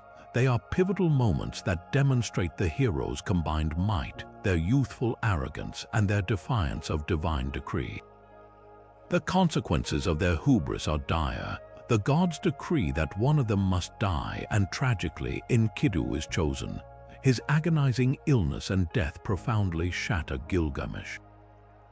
Witnessing the decay of his beloved friend, Gilgamesh is confronted for the first time with the terrifying reality of his own mortality, a fate he, with his two-thirds divine lineage, had perhaps never seriously considered. The death of Enkidu plunges Gilgamesh into a deep existential crisis, a grief so overwhelming that it transforms his entire purpose. His youthful pursuit of glory gives way to a desperate, all-consuming quest for eternal life, a frantic search for a way to escape the inevitable fate that claimed his dearest companion. He abandons his kingly duties, dons animal skins, and embarks on a perilous journey to find Utnapishtim, the only mortal who, along with his wife, was granted immortality by the gods after surviving a great flood. Gilgamesh's quest for eternal life is an arduous odyssey through treacherous lands and across the waters of death, a journey filled with encounters with fearsome scorpion men, the divine tavern keeper Siguri, and the ferryman Urshanabi. His desperation reveals a raw, vulnerable side of the once arrogant king. When he finally reaches Utnapishtim, he learns a harsh truth. Utnapishtim recounts his own story of surviving a devastating deluge, a flood narrative that bears striking resemblances to the biblical story of Noah's Ark, highlighting the shared mythological heritage of ancient Near Eastern cultures. However, Utnapishtim explains that his immortality was a unique gift from the gods, not something to be earned or replicated. He tests Gilgamesh's ability to stay awake for 6 days and 7 nights, a task Gilgamesh fails, demonstrating that even a hero cannot escape the fundamental human condition. Yet Utnapishtim, taking pity on the grieving king, reveals the existence of a plant at the bottom of the sea that can restore youth. Gilgamesh retrieves the plant, but on his journey back to Uruk, a serpent steals it while he rests. This final setback brings Gilgamesh to a profound realization. Immortality is not for him. He returns to Uruk not with eternal life, but with a newfound wisdom, a deeper understanding of his human limitations, and a profound appreciation for the legacy he can build through his deeds as a mortal king. He accepts his fate, finding solace and a different kind of immortality in his built city and his enduring story. The historical significance of the Epic of Gilgamesh is immense. It is believed to be one of the earliest surviving works of literature from ancient Mesopotamia, predating Homer's epics by over 1,500 years. The story was painstakingly recorded on cuneiform tablets, using wedge-shaped marks pressed into clay, a testament to the sophisticated writing systems of the Sumerians and Akkadians. Fascinatingly, archaeological evidence suggests that Gilgamesh may have been a real historical figure, an actual king who reigned over the city of Uruk around 2700 BC. While the epic certainly embellishes his life with fantastical elements, it is plausible that a powerful earthly ruler inspired this foundational narrative. The discovery of these cuneiform tablets, particularly the complete 11-tablet version found in the ruins of the library of the Assyrian king Ashurbanipal in Nineveh, provides a tangible link to a past that was once thought lost. Visualizing these ancient, hand-imprinted clay tablets, considering the meticulous effort that went into their creation, or exploring the excavated ruins of Uruk with its massive ziggurat and ancient walls, brings this monumental story to life. The Epic of Gilgamesh explores universal themes of friendship, loss, the search for meaning, and the acceptance of human limits, making it a timeless narrative that continues to resonate with audiences across cultures and millennia, reminding us that even in the earliest stories, humanity grappled with the same profound questions that still define our existence.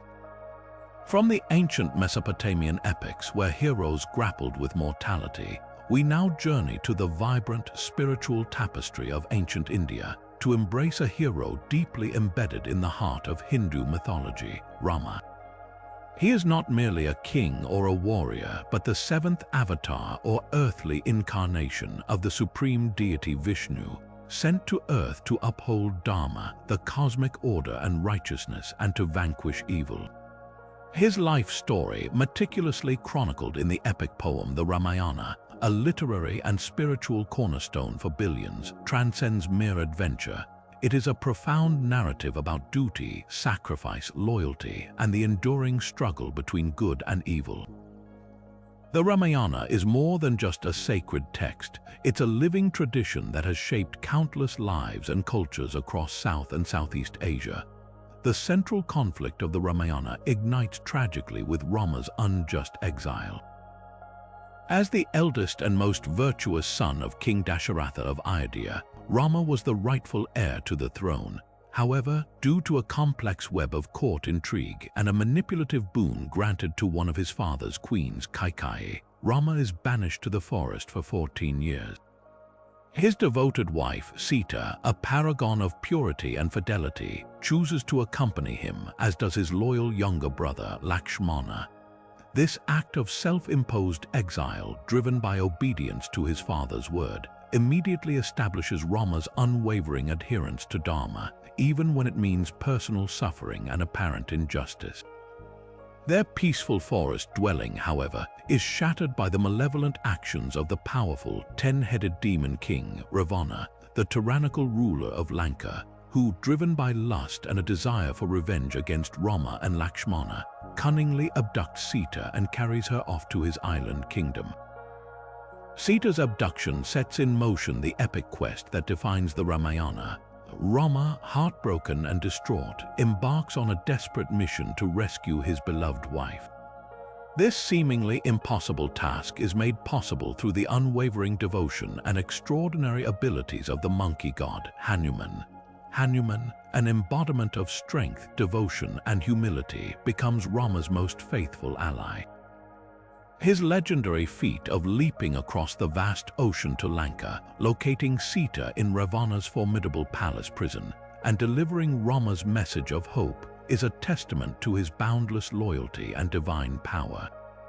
Hanuman's fiery destruction of parts of Lanka and his return with evidence of Sita's captivity ignites the preparations for the monumental battle to come. The climax of the Ramayana is the audacious invasion of Lanka and the climactic battle against Ravana. To reach Lanka, Rama's army, composed of countless Vanaras monkey-like beings led by their king Sugriva and his general Hanuman, undertakes the colossal engineering feat of building a bridge across the ocean. This legendary structure, known as Rama Setu or Adam's Bridge, is described as having been constructed from floating boulders, a testament to the divine assistance and collective effort involved. The subsequent war between Rama's army and Ravana's formidable demon forces is a titanic clash of good versus evil, filled with incredible heroism, magical weaponry, and devastating losses on both sides. Rama, aided by Lakshmana and Hanuman, ultimately confronts Ravana in a fierce duel, defeating the seemingly invincible demon king and liberating Sita. However, Sita's ordeal doesn't end with her rescue. To prove her purity and fidelity after her captivity in Ravana's palace, she undergoes a trial by fire, Agni Pariksha, where the fire god Agni himself appears to confirm her innocence, cementing her status as an emblem of unwavering virtue. While Rama is revered as a divine avatar, the Ramayana also offers fascinating perspectives on its historical and cultural context. Some scholars propose that the epic might reflect ancient historical conflicts that occurred in the Indian subcontinent. The narrative of Rama, primarily associated with northern India, battling Ravana, the ruler of Lanka, modern-day Sri Lanka, could be an allegorical or mythologized account of historical clashes between early North Indian Aryan kingdoms and indigenous Dravidian or Proto-Dravidian cultures in the south or on the island. The demon portrayal of Ravana and his forces might represent the cultural othering of these southern populations by the northern narratives, rather than literal demonic beings. Another compelling theory suggests that the Ramayana's journey and Rama's establishment of Dharma represent the historical spread of Vedic culture and social order from northern India southward, bringing established systems of governance and religious practices to new regions. In this view, the battles are not just physical but ideological, a struggle for the supremacy of a particular way of life and cosmic order.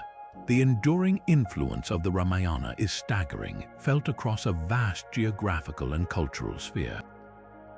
In India, it remains a foundational text, inspiring countless festivals like Diwali, traditional performing arts like Ramlila, and providing moral guidance. Its characters and themes are woven into the very fabric of daily life, influencing art, literature, and philosophy. Beyond India, the Ramayana has permeated the cultures of Southeast Asia, adapting and transforming into unique local versions in countries like Thailand, Ramakien, Cambodia, Rimka, Indonesia, Kakawin Ramayana, and Malaysia.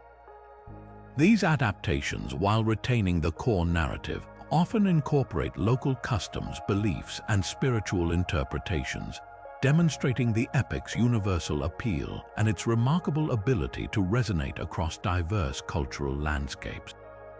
Visualizing the intricate carvings on temple walls in India or Cambodia that depict scenes from the Ramayana, or witnessing the mesmerizing movements of traditional dance dramas that enact Rama's epic journey, provides a profound connection to this living tradition.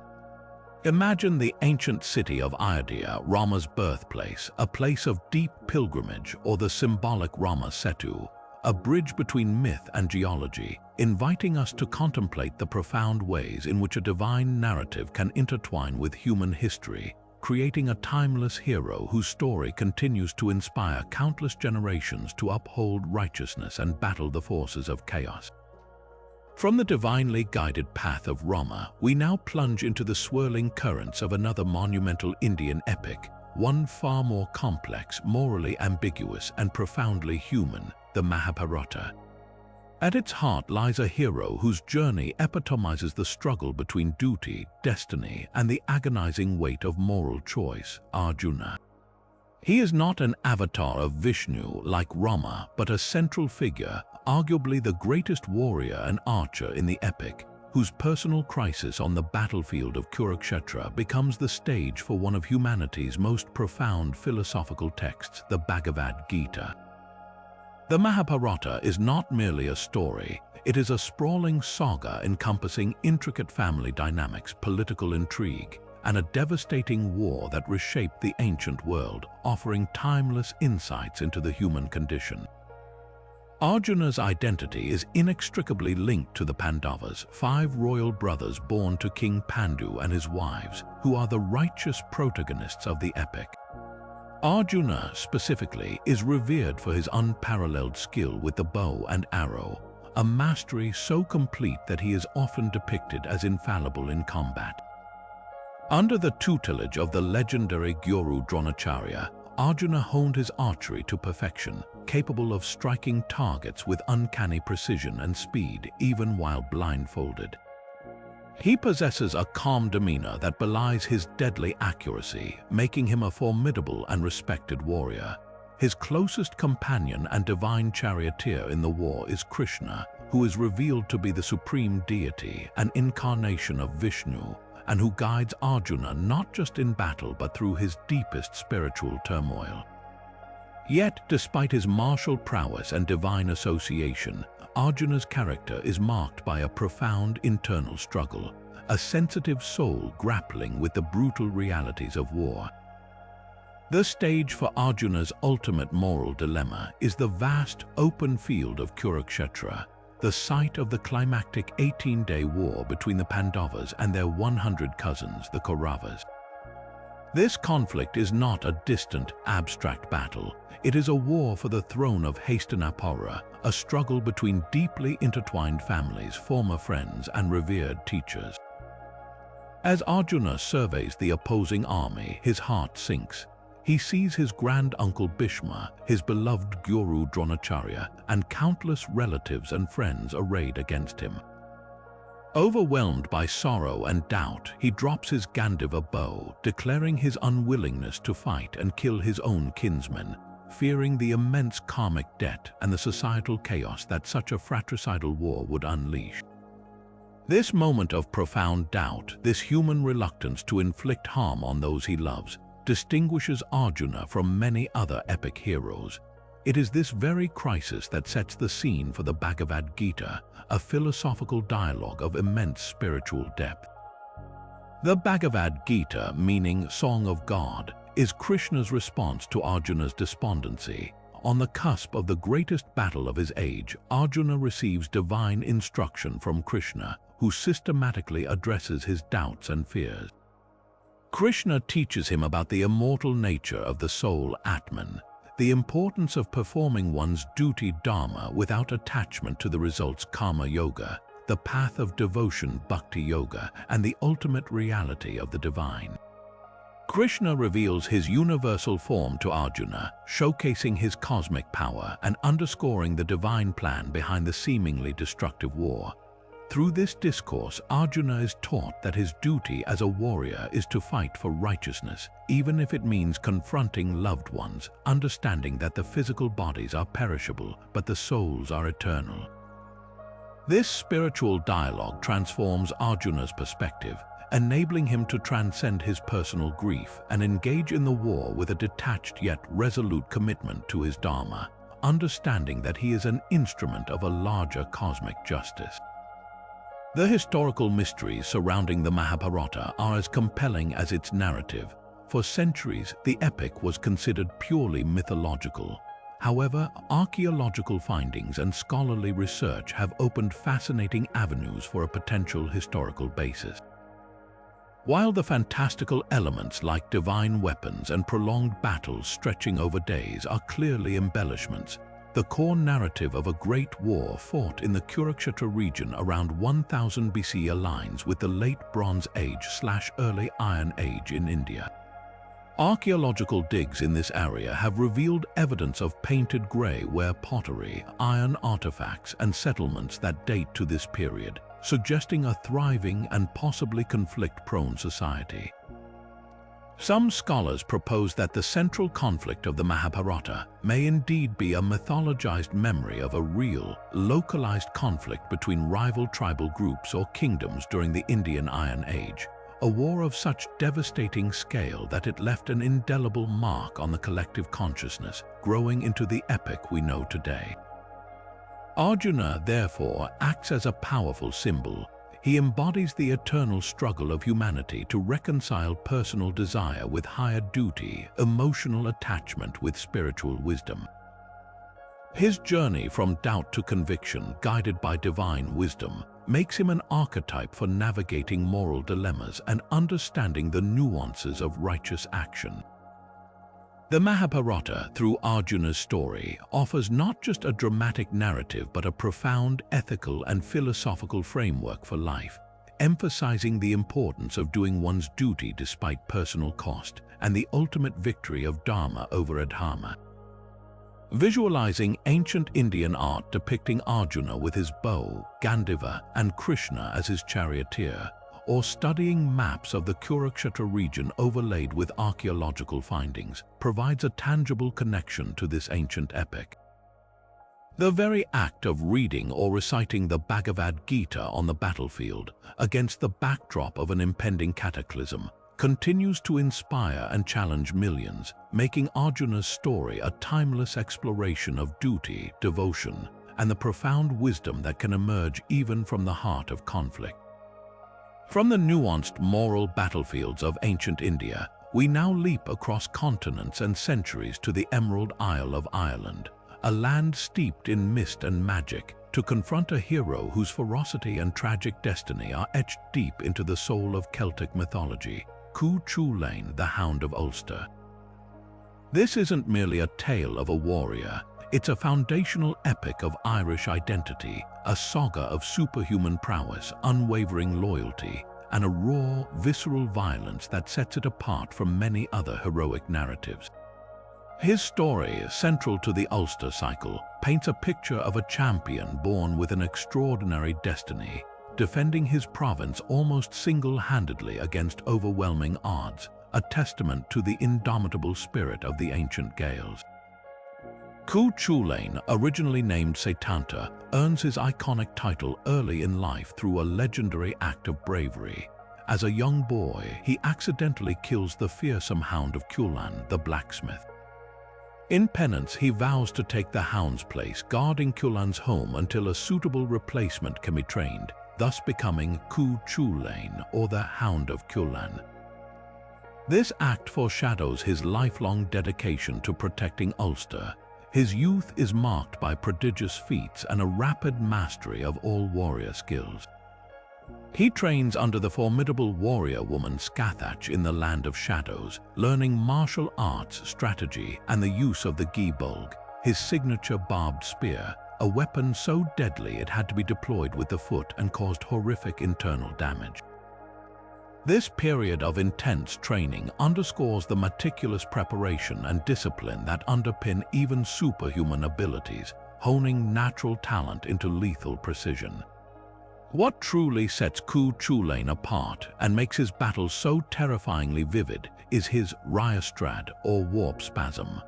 When overcome by battle frenzy, his body undergoes a grotesque and terrifying transformation. His hair stands on end, one eye recedes into his head while the other bulges out, his limbs contort, and his internal organs shift within his body. He becomes a monstrous, irresistible force of nature, indiscriminate in his fury, often needing to be cooled down by being plunged into vats of cold water after battle. This visceral depiction of a warrior in a berserk state provides a stark, almost primal, contrast to the more controlled, chivalrous combat of other heroic traditions. It speaks to a raw, untamed power, a fury that verges on the supernatural and makes him virtually unstoppable, yet also highlights the devastating toll such power takes on the hero himself. Cu Chulainn's most famous exploit, and the core of the Tain Bo Cuelnge, the cattle raid of Cooley, revolves around his defense of Ulster. While the other warriors of Ulster are struck down by a debilitating curse, the debility of the Ulstermen, leaving them incapacitated for days, Queen Medb of Connacht seizes the opportunity to invade Ulster to steal the legendary brown bull of Cooley. Cu Chulainn, immune to the curse due to his divine parentage and youth, single-handedly holds back Medb's entire army, engaging in a series of epic single combats at fords, defeating champion after champion.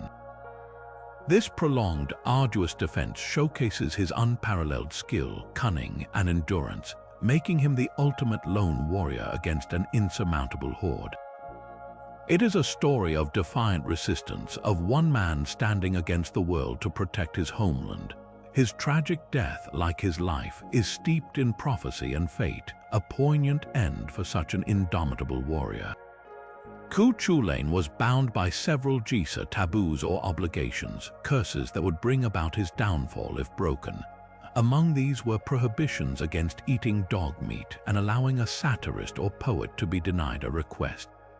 In his final battle, orchestrated by Medb and the children of those he had slain, he is tricked into violating these Jisa. His beloved spear, the Gibulg, is also used against him.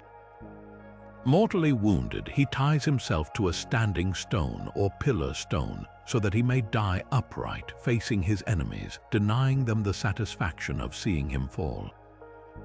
Even in death, his heroic stance and the lingering aura of his presence are so fearsome that his enemies dare not approach until a raven lands on his shoulder, confirming his passing. It is a death that embodies defiant courage and the tragic fulfillment of a fated heroic destiny. The historical connections within the Ulster cycle are immensely intriguing, suggesting that these myths might preserve filtered memories of Iron Age Celtic society in Ireland. Many scholars propose that the tales reflect the social structures, warfare, and heroic ideals of the Ulaid tribe from whom Ulster gets its name, who dominated northeastern Ireland in the centuries before and after the turn of the Common Era. While Cu Chulainn himself is unlikely to have been a single historical individual, he could be an idealized composite of real Ulaid champions, a powerful warrior who led resistance against invading tribes or rival kingdoms. Imagine a society structured around fearsome warrior aristocracies, with cattle wealth as a primary driver of conflict and individual combat as a central feature of warfare. The descriptions of chariots and specific weaponry in the tales, though perhaps anachronistic for the period they were written down, might recall earlier Bronze or Iron Age practices, lending an air of historical verisimilitude. Beyond its historical echoes, the myth of Cu Chulainn has played a pivotal role in Irish nationalism, particularly during the late 19th and early 20th centuries. He became a powerful symbol of Irish resilience, a defiant champion fighting against foreign invaders, inspiring generations of nationalists and revolutionaries in their struggle for independence. The image of Cu Chulainn tied to the standing stone, dying upright, became an iconic representation of steadfast patriotism and self-sacrifice for the nation. This gritty, visceral nature sets Cu Chulainn apart from many other mythological figures who feature more in the realm of high fantasy. His story is darker, more brutal, and less romanticized, a true warrior epic rooted in a pagan, pre-Christian worldview that valued ferocity, honor, and courage above all else. Visualizing the dramatic, brooding landscapes of Ulster with its ancient stone forts and windswept plains, or seeing replicas of Iron Age Celtic weapons like the Gibbolg, brings a tangible connection to this ancient hero. Experiencing modern Irish cultural festivals where his story is recounted through song and performance further demonstrates how Cu Chulainn remains a living, breathing part of Irish heritage, a fierce embodiment of strength, loyalty, and the tragic beauty of a life lived fully for honor and homeland. From the hardened shores of Ulster, where Cu Chulainn fiercely defended his homeland, we travel deeper into the heart of Ireland, into its mystical forests and rugged landscapes, to encounter a hero whose wisdom, leadership, and connection to the natural world define his legendary status. Fionn mac Cumhaill, known in English as Finn McCool, and his formidable band of warrior hunters, the Fianna. This isn't just a tale of battles, it's a profound narrative steeped in folklore, reflecting ancient Irish ideals of courage, justice, and the deep, often magical, relationship between humanity and the land. Finn's story, a cornerstone of the Fenian cycle of Irish mythology, paints him as a natural leader, a sagacious figure whose insights are as sharp as his sword, guiding his loyal followers through adventures that blend the mundane with the magically sublime. Finn's renowned wisdom, a trait that sets him apart from many purely martial heroes, has a legendary origin rooted in a magical encounter during his youth. As a boy, he studied under the poet and seer Finnegas, who had spent 7 years attempting to catch the mythical salmon of knowledge. This fish, it was foretold, would impart immense wisdom to whoever ate its first cooked bite. When Finnegas finally caught the salmon, he instructed Finn to cook it but warned him not to eat any of it himself. However, as Finn turned the fish over, a blister formed on its skin, and he instinctively pressed his thumb to it to burst it, then put his thumb in his mouth to cool it. In that single, accidental act, Finn unknowingly ingested the first taste, and with it all the knowledge of the world. From that moment on, whenever Finn needed a profound answer or insight, he simply had to bite his thumb, and the salmon of knowledge would reveal its secrets, making him the wisest man in Ireland, a leader whose strategic brilliance and intuitive understanding of the world were unmatched. As the charismatic leader of the Fianna, a semi-independent band of elite warriors and hunters, Finn's adventures are legion and varied. One of the most poignant tales involves his pursuit of the beautiful Sad, a woman enchanted by the dark druid Fir Dwarich and transformed into a deer. Finn, recognizing her true nature, protects her, and she returns to human form, bearing him a son, Oisin.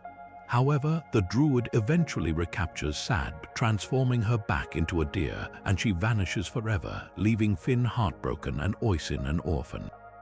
This personal tragedy adds a layer of depth to Finn's character, showing him as a figure capable of deep love and profound sorrow, not just a relentless warrior. The exploits of his son, Oisin, himself a famous poet and warrior, are also central to the Fenian cycle, with Oisin's journey to the land of youth Tir na an Og, and his eventual return to a vastly changed Ireland forming one of the most beloved narratives in Irish folklore. Beyond his personal life, Finn and the Fianna battled numerous giants, monstrous creatures, and supernatural beings. They navigated treacherous landscapes, outwitted magical foes, and engaged in grand hunts, protecting the innocent and upholding justice wherever they roamed. These adventures are often characterized by their blend of heroic action, wit, and a deep respect for the natural world. But how much of the Fenian cycle, with its giants, magical salmon, and wandering warrior bands, might be rooted in historical reality? While the fantastical elements are undeniable, many scholars believe that the Fianna themselves represent a mythologized memory of real, historical social groups in early medieval Ireland. During turbulent periods, it was common for young men, often those who had not yet inherited land, to form roving bands of professional warriors and hunters. These groups, living off the land, offering their services to various kings, and sometimes engaging in brigandage, would have been a significant presence in the landscape of ancient Ireland. They were skilled, mobile, and operated outside the strict feudal structures, embodying a certain wild freedom that would naturally lend itself to heroic tales. Finn himself could be an amalgamation of multiple local chieftains or successful military leaders whose individual exploits were woven together over centuries into the singular, larger-than-life figure we know today. Imagine a time when loyalties were constantly shifting, and bands of highly trained, independent warriors often tipped the balance of power, their legendary deeds growing with each retelling by the flickering firelight. Adding a touch of whimsy and tangible connection to the landscape, the legend of Finn McCool is famously attributed to the creation of the Giant's Causeway in Northern Ireland. According to local folklore, the causeway's unique hexagonal basalt columns are the remnants of a bridge built by Finn to reach Scotland to fight a Scottish giant, Benandina. In some versions, the bridge was destroyed during their epic fight, or Finn himself tore it up to prevent Benandina from following him back to Ireland. This playful attribution of natural wonders to heroic deeds is a common feature of folklore, but it perfectly illustrates how deeply Finn's legend is interwoven with the very fabric of the Irish landscape, making the natural world a direct witness to his epic struggles. Visualizing the dramatic, wind-swept cliffs of Moher, or the ancient megalithic tombs that dot the Irish countryside, or even the mystical, almost otherworldly columns of the Giant's Causeway, brings the world of Finn McCool and the Fianna vividly to life. These natural landmarks, steeped in centuries of storytelling, serve as powerful reminders that the stories of heroes like Finn are not merely tales of a distant past, but living traditions that continue to shape the cultural imagination and identity of a nation, inviting us to explore the profound connections between myth, history, and the very land itself. From the forested glades of ancient Ireland, we now journey thousands of miles eastward to the mythical landscapes of ancient China, where a hero of a very different yet equally captivating nature awaits, Sun Wukong, the mischievous and incredibly powerful Monkey King. His tale, central to the monumental 16th century Chinese epic Journey to the West, is not merely an adventure. It is a riotous blend of spiritual quest, satirical social commentary, and fantastical martial arts, charting the extraordinary transformation of an unruly immortal into a devoted guardian. Sun Wukong is celebrated not just as a hero, but as a complex and deeply beloved trickster figure, whose journey alongside the Buddhist monk Xuanzang on a perilous quest to India for sacred scriptures forms one of the most enduring and influential narratives in East Asian literature and culture. Sun Wukong's origins are as fantastical as his exploits. He is born from a magic stone on the legendary Flower Fruit Mountain, an immortal being from the very beginning. His early life is a whirlwind of self-mastery and rebellious defiance. He quickly becomes the king of a tribe of monkeys, but his innate curiosity and ambition drive him to seek immortality. Through diligent practice and unwavering determination, he masters the 72 methods of transformation, learns cloud somersaulting, which allows him to travel vast distances in a single leap, and acquires immense strength. Not content with his earthly powers, he then crashes a celestial banquet, steals forbidden elixirs of immortality, and brazenly challenges the very authority of the Jade Emperor, the supreme ruler of heaven. His rebellion against the celestial bureaucracy is a grand, chaotic spectacle, showcasing his irreverence, his formidable martial skills, and his refusal to bow to any power, even divine ones. He single-handedly defeats legions of heavenly soldiers and generals, proving himself an unmatched warrior. This period of his story, often depicted with anarchic glee, serves as a powerful symbol of rebellion against unjust or arbitrary authority, a common theme in folk narratives. His untamed power and disruptive antics ultimately lead to his downfall, but only at the hand of the most supreme being, the Buddha himself. Unable to subdue the Monkey King through conventional means, the Jade Emperor appeals to the Buddha. In a display of cosmic power, the Buddha makes a wager with Sun Wukong. If the Monkey King can leap out of the Buddha's palm, he will be granted rulership of heaven. Sun Wukong, confident in his cloud somersaulting ability, leaps to the ends of the universe, marking 5 great pillars that he believes signify the boundary of existence. Upon his triumphant return, he discovers, to his utter humiliation, that the pillars were, in fact, the Buddha's own fingers. Trapped, the Buddha then seals Sun Wukong beneath the 5 Elements mountain for 500 years, a period of penance and reflection decreed to humble his enormous ego and prepare him for his true destiny, to protect the Tang monk Xuanzang. This dramatic subduing by an even greater power underscores a core Buddhist principle of overcoming ego and finding enlightenment through discipline and suffering, setting the stage for his eventual spiritual transformation. The rich tapestry of Journey to the West is woven from a fascinating blend of historical events, Taoist philosophy, Buddhist principles, and traditional Chinese folk elements. The character of Xuanzang, the steadfast monk on his arduous pilgrimage, was a very real historical figure. The actual Xuanzang embarked on his epic journey to India in the 7th century, defying imperial decree to collect Buddhist scriptures and bring them back to China. His meticulous travelogues provided invaluable historical and geographical information. The novel masterfully blends this historical core with fantastic elements, transforming Xuanzang's arduous but ultimately human journey into a grand, supernatural quest fraught with demons, gods, and magical impediments. Sun Wukong, along with the gluttonous pig demon Zhu Beiji and the quiet river demon Sha Wujing, are assigned as his disciples and protectors, each representing a different aspect of human nature and contributing their unique skills and flaws to the journey. The story, written centuries after the historical Xuanzang's travels, thus becomes a profound allegory for the challenges of spiritual cultivation, with each demon encountered on the journey symbolizing an internal obstacle or earthly temptation that must be overcome on the path to enlightenment.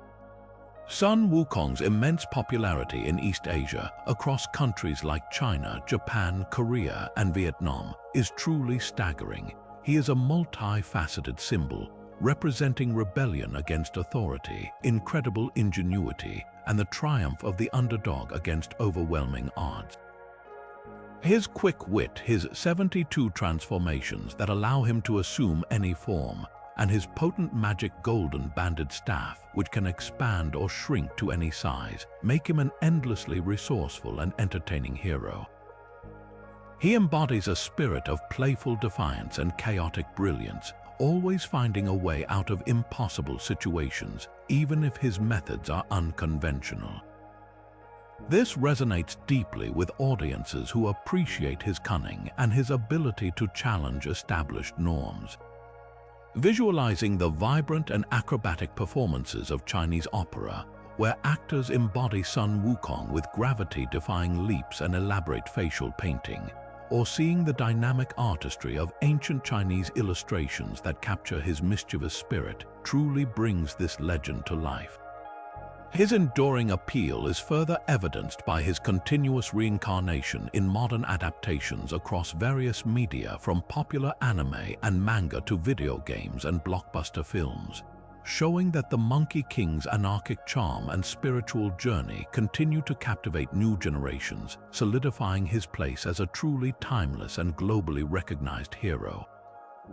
From the high-flying antics of the Monkey King, we now journey across the East China Sea to the mystical mountains of Japan, where a different kind of hero, one embodying raw, untamed strength and a profound connection to nature, awaits Kintaro, the Golden Boy. This isn't a story of a warrior forged in political intrigue or divine battles, but of a child of superhuman might, raised in the wilderness, whose innocent power and benevolent spirit captivated the imagination of a nation. Kintaro's Tale, a beloved Japanese folktale, is a celebration of purity, strength, and harmony with the natural world, a narrative that has shaped childhoods and symbolized national virtues for centuries. The legend of Kintaro begins with his extraordinary birth and upbringing. Abandoned or orphaned, he is found and raised by a Yama Yuba, a mountain witch in the remote, verdant landscapes of Mount Ashigara. From his earliest days, Kintaro exhibits incredible, almost unbelievable strength. He doesn't play with toys, he wrestles bears, uproots trees with his bare hands, and splits logs with simple chops of his axe. His companions are not human children, but the animals of the forest, bears, deer, monkeys, and rabbits with whom he communicates and shares a deep bond, living in perfect accord with nature. This idyllic, wild upbringing fosters his immense physical power, but also imbues him with a gentle heart and a strong sense of justice. He is often depicted wearing a red bib with the kanji for gold Chinese letter or strength Chinese letter, and carrying a giant axe, symbols that have become instantly recognizable across Japan. Despite his solitary, wild existence, Kintaro's destiny is not to remain hidden in the mountains. His incredible feats eventually attract the attention of a renowned samurai, Minamoto no Yorimitsu, a legendary warrior and leader from the Heian period. Yorimitsu, impressed by Kintaro's raw power and untamed spirit, persuades him to leave his mountain home and join his elite band of retainers, the Shitono, or Four Heavenly Kings. It is at this point that Kintaro sheds his childhood name and takes on the more formal adult name of Sakata no Kintoki, dedicating his immense strength and loyalty to the service of a lord and the pursuit of justice within the human realm. Under Yorimitsu, Sakata no Kintoki becomes a formidable samurai, renowned for his unwavering loyalty, his fearless combat skills, and his powerful, almost supernatural strength. He is said to have played a crucial role in many of Yorimitsu's famous exploits, including the slaying of the terrifying demon Shuten Doji, a giant man-eating oni, further cementing his heroic status. The historical kernel within the myth of Kintaro is particularly intriguing. Many scholars believe that the legend of Kintaro, and later Sakata no Kintoki, is based on a real historical figure from the 10th century. While the superhuman feats and animal companions are undoubtedly folkloric embellishments, it is highly probable that a powerful and exceptionally strong warrior, perhaps named Sakata no Kintoki, served Minamoto no Yorimitsu. This real individual's prodigious strength and loyalty would have been exaggerated and romanticized over time, gradually transforming into the beloved golden boy of legend. Imagine a warrior of such formidable physique and combat prowess that his very presence inspired awe and fear, earning him a place in the collective memory that eventually blossomed into a mythical figure. The transformation from wild child Kintaro to loyal samurai Sakata no Kintoki also reflects a significant cultural ideal, the channeling of raw, innate power into disciplined service for the greater good. It speaks to the Japanese value of mastering one's abilities and dedicating them to a collective purpose, whether it be family, community, or daimyo. Kintaro's enduring presence in Japanese culture is a testament to the power of his myth. He remains a quintessential figure in children's stories, depicted as a role model of strength, courage, and kindness. During Tango no Seku, the Japanese Children's Day festival now celebrated as Boys' Day, families traditionally display Kintaro dolls or figurines. These robust, healthy figures are placed in homes hoping for their sons to inherit Kintaro's strength, courage, and good nature, embodying a wish for future generations to possess these cherished virtues. His image is also frequently seen in woodblock prints, where artists capture his dynamic energy and his close relationship with nature, contributing to his widespread recognition. Visualizing these vibrant woodblock prints with their bold lines and striking colors, or seeing the proud display of Kintaro dolls in a Japanese home, brings this legend vividly to life. Imagine the majestic, mist-shrouded peaks of Mount Ashigara, the setting of his wild upbringing, providing a dramatic backdrop to his legendary feats. The story of Kintaro, therefore, is not just a charming folk tale. It embodies deep-seated Japanese cultural ideals of strength, loyalty, and the profound connection between humanity and the untamed power of the natural world, showing how a hero can be born not from noble lineage or divine intervention, but from the simple yet awe-inspiring force of nature itself. From the golden-hued tales of Kintaro, rooted in the mountains of Japan, we now embark on an epic voyage across the vast cerulean expanse of the Pacific Ocean to the myriad islands of Polynesia, where a hero of immense power, boundless mischief, and profound cultural significance awaits: Maui, the ingenious demigod whose exploits literally shaped the world. This isn't just a story of a hero, it's a foundational narrative that explains the very creation of the Polynesian archipelago, the rhythm of day and night, and the bittersweet reality of human mortality. Maui, a trickster at heart, a benefactor to humankind, and a figure of immense mana spiritual power, is a central figure in the oral traditions of islands stretching from Hawaii to New Zealand, his tales echoing the daring spirit of exploration and connection to nature that defines Polynesian cultures.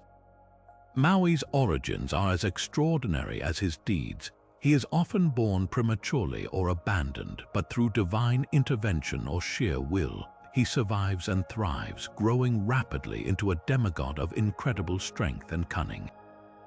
His magical powers are inherent, but he also wields a formidable weapon, a magical fishhook often fashioned from the jawbone of his ancestress Muraranga Wenua. It is with this powerful tool that he performs one of his most iconic and continent-shaping feats, fishing up islands from the depths of the ocean. Imagine the collective astonishment and wonder of ancient Polynesian peoples, looking out at the endless sea and understanding their very land masses as the direct result of Maui's colossal strength and cunning. In Maori tradition, the North Island of New Zealand is Te Ika e Moi, the fish of Maui, while the South Island is his waka canoe and Stewart Island is its anchor.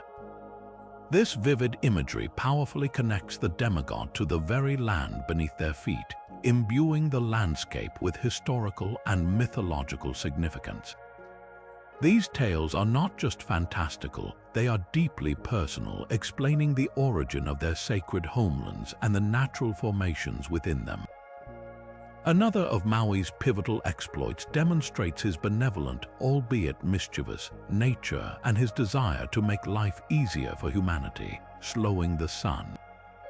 In ancient times, the sun, Tamanui Te Ra, rushed across the sky so quickly that days were too short for humans to complete their chores, fish, or dry their food.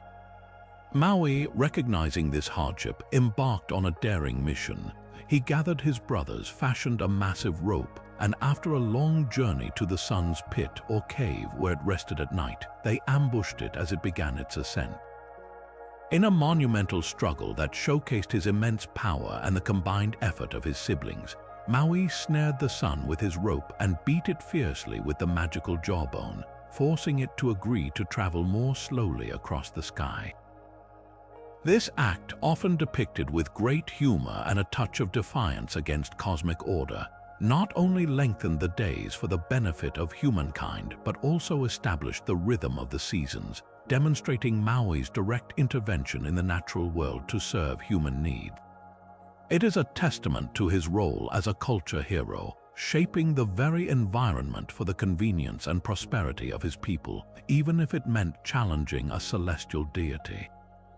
However, not all of Maui's endeavors ended in triumph. His final, most ambitious, and ultimately fatal quest was to conquer death itself and bring immortality to humankind. Driven by his benevolent desire to save humanity from the sorrow of mortality, Maui learned that the only way to achieve this was to pass through the body of Nui Te Po, the goddess of death and darkness, while she was asleep. Warned by his wise father and the fan-tailed bird of the immense peril, Maui, with his characteristic bravado and overconfidence, embarked on this perilous journey. He transformed into a worm or a lizard and attempted to crawl through Nui Te Po's vagina and out through her mouth while she slept. However, at the critical moment, the fan-tailed bird, unable to contain its laughter at the sight, chirped too loudly, startling Nui Te Po. She awoke, immediately recognized Maui's audacious attempt, and with a single crushing movement of her obsidian teeth, snapped him in half, claiming him as her own and forever sealing humanity's fate to mortality. This tragic ending is a profound and poignant element of Maui's myth, explaining why humans are not immortal and underscoring the universal human struggle with death. It highlights his ultimate failure, not due to lack of courage or power, but perhaps due to hubris or a misunderstanding of cosmic laws, a common lesson in many heroic narratives. The cultural significance of Maui's stories within Polynesia is immense and multifaceted. His tales explain a vast array of natural phenomena, from the origin of fire, which he stole from the underworld, to the first dogs, according to some legends. These myths are not mere entertainment. They are sacred narratives that articulate a worldview, provide moral lessons, and define a people's relationship with their environment and the divine. The variations of Maui's stories across different Polynesian islands, from Hawaii to New Zealand, Fiji, and Tahiti, are particularly fascinating. While the core exploits remain similar, fishing up islands, slowing the sun, fire, and the attempt to conquer death, the specific details, names, and nuances often differ, reflecting localized interpretations, specific geographical features, and unique cultural developments. These variations serve as a powerful testament to the dynamic nature of oral traditions and the way myths adapt and evolve within distinct island communities, yet collectively contribute to a shared cultural heritage across the vast Pacific.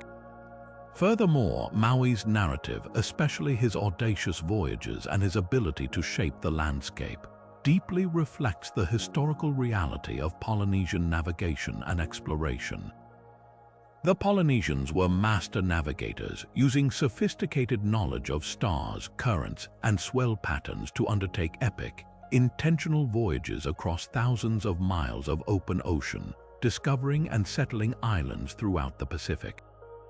Maui's myth can be seen as an allegorical representation of these incredible feats of exploration and the deep understanding of the ocean that allowed such journeys.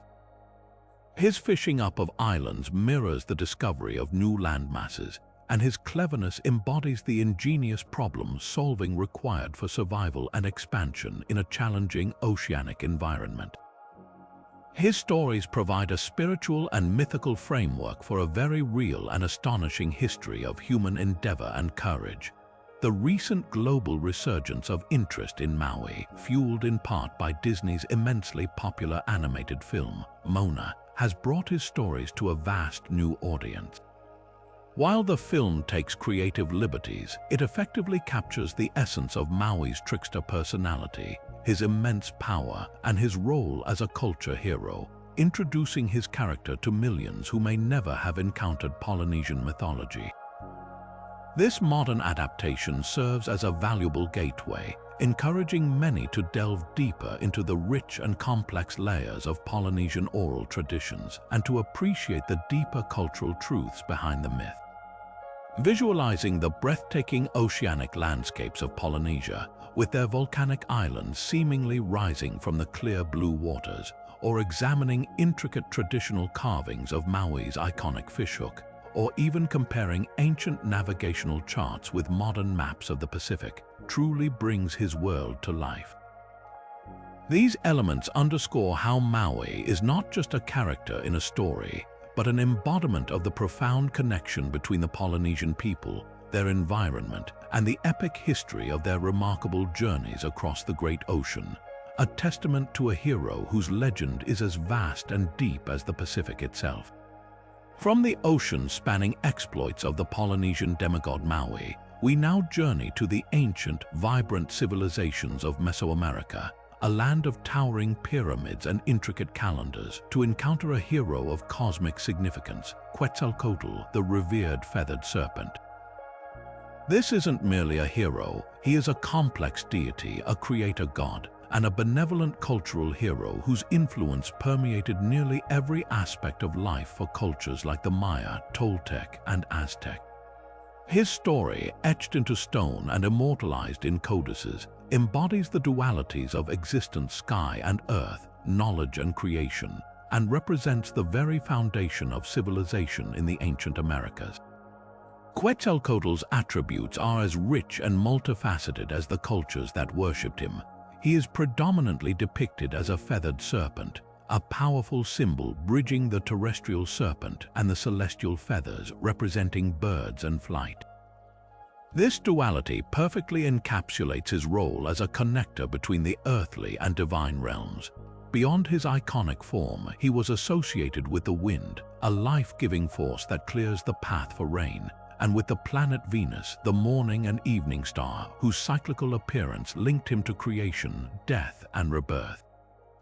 He was the patron of priests, artisans, and merchants, embodying intellectual pursuits and the orderly functions of society.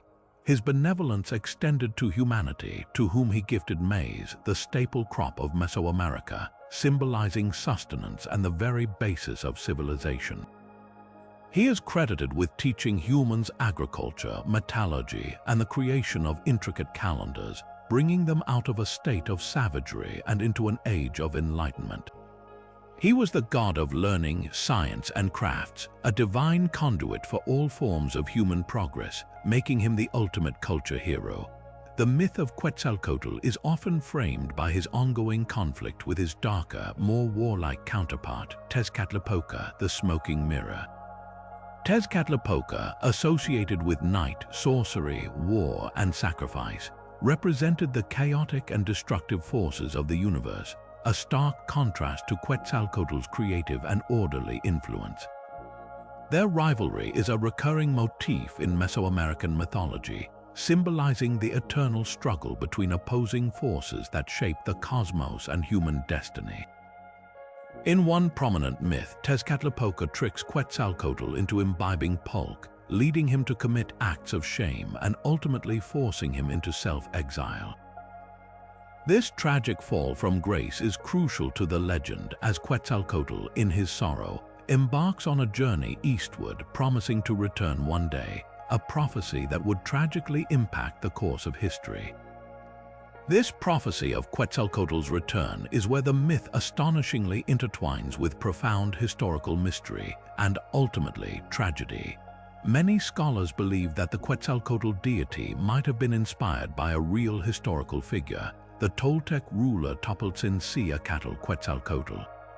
This king, who reigned in the 10th century CE, was known for his wise and benevolent rule, his rejection of human sacrifice, a practice he attempted to suppress, and his emphasis on more peaceful forms of worship. He was a priest-king who embodied the ideals associated with the deity. However, his reforms faced strong opposition from factions loyal to the more traditional, warlike cult of Tezcatlipoca. This conflict eventually led to Topoltzintzin Quetzalcoatl's exile from his capital, Chala. Driven out, he journeyed eastward, possibly to the Gulf Coast, from where he either sailed away or immolated himself, promising to return. Imagine the impact of such a revered, wise king being forced into exile, and the hope generated by his promise of a glorious return. This historical event, amplified and distorted over centuries of oral tradition, became the powerful prophecy of the feathered serpent god's eventual return from the east. The tragic exploitation of this prophecy during the Spanish conquest of the Aztec Empire in the early 16th century is one of history's most poignant ironies. When Hernán Cortés and his conquistadors arrived on the shores of Mesoamerica in 1519, precisely in the year predicted for Quetzalcoatl's return, a Catl year in the Aztec calendar, and from the east, the Aztec Emperor Moctezuma II tragically believed Cortés to be the returning Quetzalcoatl, or at least his emissary. This belief, born of a deep-seated cultural and religious narrative, led to initial deference and hospitality towards the Spaniards, paralyzing Aztec resistance and giving the invaders a crucial tactical advantage that ultimately facilitated the downfall of their empire. It became a devastating cultural misunderstanding, a powerful myth exploited with catastrophic consequences, demonstrating how deeply intertwined belief systems and historical events can become. The blend of divinity and heroism in Quetzalcoatl is a defining feature of Mesoamerican mythology. He is not just a god who bestows gifts upon humanity. He is a figure who sacrifices, suffers, and endures trials, much like a human hero. His journey of exile and his eventual transformation into the morning star underscore themes of death, rebirth, and the cyclical nature of existence. He embodies the ideal ruler, the wise priest, and the compassionate deity, representing humankind's aspirations for order, knowledge, and spiritual enlightenment. His story is a powerful reminder that even divine beings can experience human-like struggles, making him a profoundly relatable figure despite his cosmic powers. Visualizing the majestic scale of temple pyramids like the Temple of the Feathered Serpent at Teotihuacan, or the precise astronomical alignments of structures at Chichen Itza, where the shadow of a feathered serpent descends the pyramid steps during the equinoxes, brings this ancient reverence to life. Imagine the vibrant, intricate artistry of Aztec codices, meticulously painted on fig bark paper, illustrating Quetzalcoatl's various forms and deeds, or studying the pervasive feathered serpent imagery found on ancient pottery, sculptures, and murals across Mesoamerica. These tangible artifacts and architectural wonders are not mere decorations. They are constant reminders of Quetzalcoatl's enduring presence and profound influence on daily life, religious practice, and the grand sweep of history for these remarkable civilizations, demonstrating how a singular, benevolent figure became the embodiment of civilization itself.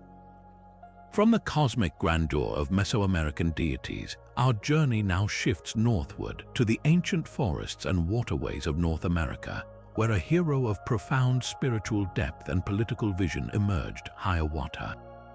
His story, deeply interwoven with that of the great peacemaker, Daganoweda, is not one of battle with monsters or divine intervention in the classical sense, but rather a compelling narrative of overcoming immense personal grief to champion an unparalleled ideal, unity and peace among warring nations.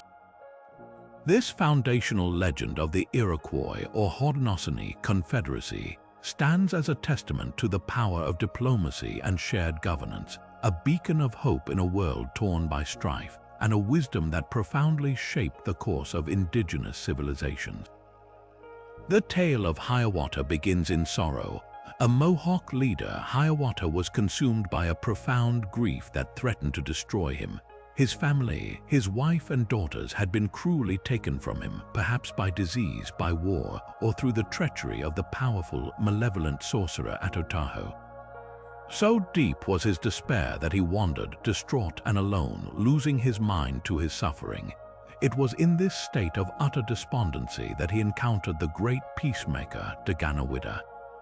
The peacemaker, a figure of extraordinary spiritual power and foresight, found Hiawatha weeping by a lake. He skillfully soothed Hiawatha's mind, offering him words of consolation and performing a sacred rite of condolence that literally wiped away his tears. This transformative encounter, where the peacemaker helped Hiawatha transcend his personal pain, is fundamental to the legend, showcasing the healing power of empathy and spiritual intervention. With his mind cleared and his spirit renewed, Hiawatha dedicated himself to the peacemaker's vision. The peacemaker himself had a speech impediment or perhaps a divine reserve that made him less able to communicate directly with people. Thus, Hiawatha became his eloquent interpreter, his powerful voice carrying the peacemaker's message of unity across the land. Together, they embarked on a monumental mission, to bring together the 5 nations of the Iroquois Mohawk, Oneida, Onondaga, Cayuga, and Seneca, who were locked in cycles of perpetual warfare and bloodshed. Their journey was perilous, filled with resistance from those who clung to old ways of vengeance and hostility. The most formidable challenge came from Atotaho, the powerful, tyrannical Onondaga chief whose mind was said to be twisted, his body contorted like a snake's, and whose hair was a mass of writhing serpents. He was a symbol of the chaos and hatred that plagued the nations. It was Hiawatha, with the peacemakers' guidance, who confronted Atotaho, using words of peace and powerful ritual rather than force, ultimately straightening his mind and body and combing the snakes from his hair.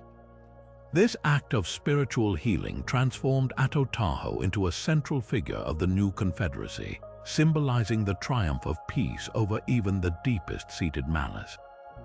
The culmination of their efforts was the establishment of the Iroquois Confederacy, a sophisticated political and social structure governed by the Kainareko, Wa, the great law of peace. This revolutionary system, conceived centuries before modern democracy, established a council of 50 sachems chiefs, representing the different clans and nations who would deliberate and make decisions through consensus. It emphasized principles of justice, individual rights, and collective security. The Great Law outlined a system of checks and balances, a clear process for resolving disputes without violence, and a commitment to mutual defense. It was a vision of unity symbolized by binding together 5 arrows, representing the strength that comes from collective action.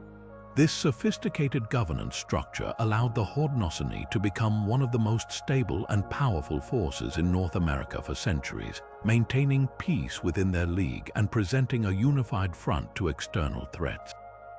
The fascinating aspect of Hiawatha's legend lies in its profound historical basis. While the mythological elements surrounding the peacemaker are spiritual in nature, Hiawatha was almost certainly a real historical figure, likely living in the 15th or early 16th century. His historical contributions to the formation of the Iroquois Confederacy are widely recognized by scholars. Archaeological evidence, linguistics, and oral traditions meticulously passed down through generations by the Haudenosaunee themselves all point to the historicity of a transformative period when previously warring nations coalesced into a powerful unified league. The very process of forming such a confederacy, negotiating peace treaties, and establishing a complex legal framework points to the existence of skilled diplomats and leaders like Hiawatha, whose vision transcended immediate tribal loyalties. Perhaps one of the most astonishing historical connections arises from the democratic principles embodied in the Great Law of Peace. Many historians and legal scholars argue that the structure and ideals of the Iroquois Confederacy significantly influenced the founding fathers of the United States. During the colonial period, figures like Benjamin Franklin and Thomas Jefferson were deeply familiar with the Iroquois system, observing its effectiveness in maintaining peace and order among diverse constituent nations. Concepts such as federalism, representative government, separation of powers, and even the idea of a grand council of elected representatives bear striking resemblances to the Iroquois model. While not a direct copy, the Haudenosaunee offered a living, breathing example of a successful democratic union, inspiring the architects of the American Constitution to consider alternative forms of governance beyond European monarchies and oligarchies. This intellectual cross-pollination underscores the enduring legacy of Hiawatha and the great peacemaker, showing how indigenous wisdom could profoundly shape the trajectory of a nascent nation. The contemporary relevance of the Hiawatha myth emphasizes diplomacy, conflict resolution, and the enduring power of unity. It teaches that true strength lies not in domination, but in understanding, compromise, and shared vision. His legacy is celebrated annually by the Haudenosaunee people, who continue to live under the Great Law of Peace, demonstrating its remarkable durability and adaptability over centuries. The story of Hiawatha and the Great Peacemaker is a powerful reminder that heroes can emerge not from the battlefield's chaos, but from the quiet wisdom of reconciliation and the audacious pursuit of a better world. Visualizing intricately carved wampum belts, which served not only as beautiful artistry but as mnemonic devices for recording treaties and historical events, helps to understand the profound depth of their oral traditions.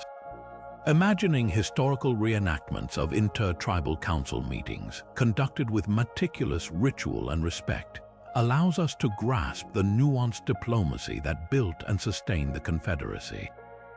Exploring the stunning natural landscapes of the Northeast, the very ground where these transformative events unfolded, further connects us to the enduring spirit of Hiawatha and the great law of peace, a heroic narrative that continues to inspire movements for justice and unity across the globe. From the profound wisdom of Hiawatha and the great law of peace, we now move to a hero of a very different scale, a larger-than-life figure whose immense strength and comical exploits literally shaped the American landscape, Paul Bunyan and his colossal companion, Babe the Blue Ox. This isn't a tale of ancient gods or noble kings.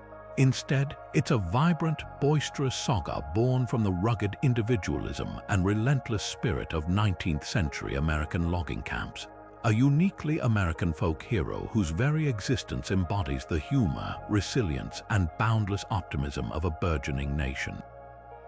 Paul Bunyan is a quintessential tall tale figure, his feats so exaggerated they blur the line between the plausible and the absurd, designed to entertain weary lumberjacks and later to capture the imagination of an entire country. The core of the Paul Bunyan myth revolves around his superhuman size and strength and the equally monumental presence of Babe, his gigantic blue ox. Imagine a logger so immense that his footprints formed lakes or his movements created valleys. The stories of their collaborative exploits are legendary. One of the most famous tales recounts how Paul Bunyan, while pulling his mighty axe behind him, inadvertently carved out the Grand Canyon, a testament to his immense scale and the sheer force of his work. Another popular anecdote attributes the formation of the Great Lakes to Babe's hoofprints, filled in with water, emphasizing the ox's colossal size and the indelible mark they left on the continent. Even the simplest tasks, when undertaken by Paul and Babe, transformed into earth-shaping events. They logged entire forests in a single swing of an axe, cleared vast tracts of land for agriculture, and even straightened crooked rivers, all with an ease that defied natural law, reflecting the seemingly limitless ambition and capability of the American frontier. The historical context for Paul Bunyan's emergence is as fascinating as the tales themselves. He first appeared in the late 1800s and early 1900s, taking root in the isolated, perilous world of the logging camps across the American Midwest and Pacific Northwest. These were communities of tough, hardworking men, often working in harsh conditions, who found solace and camaraderie in spinning fantastical yarns after a long day's labor. Paul Bunyan became their collective hero, a mythical embodiment of their own struggles and triumphs against the untamed wilderness. He symbolized the raw power and determination required to tame the vast American frontier, to cut down the immense forests, and to make way for industrialization and settlement. These oral traditions, passed around campfires, were a way for lumberjacks to grapple with the overwhelming scale of their environment and the sheer physical demands of their work, finding humor and pride in their shared, larger-than-life experiences. What's particularly unique about the Paul Bunyan myth is its transition from organic folklore to a more deliberately popularized national icon. In the early 1900s, especially around 1910 to 1914, many of these oral tales were first compiled and published, often by journalists or authors eager to preserve and share American folklore. However, the commercialization of Paul Bunyan truly took off in the 1920s when he was adopted by the Red River Lumber Company for an advertising campaign.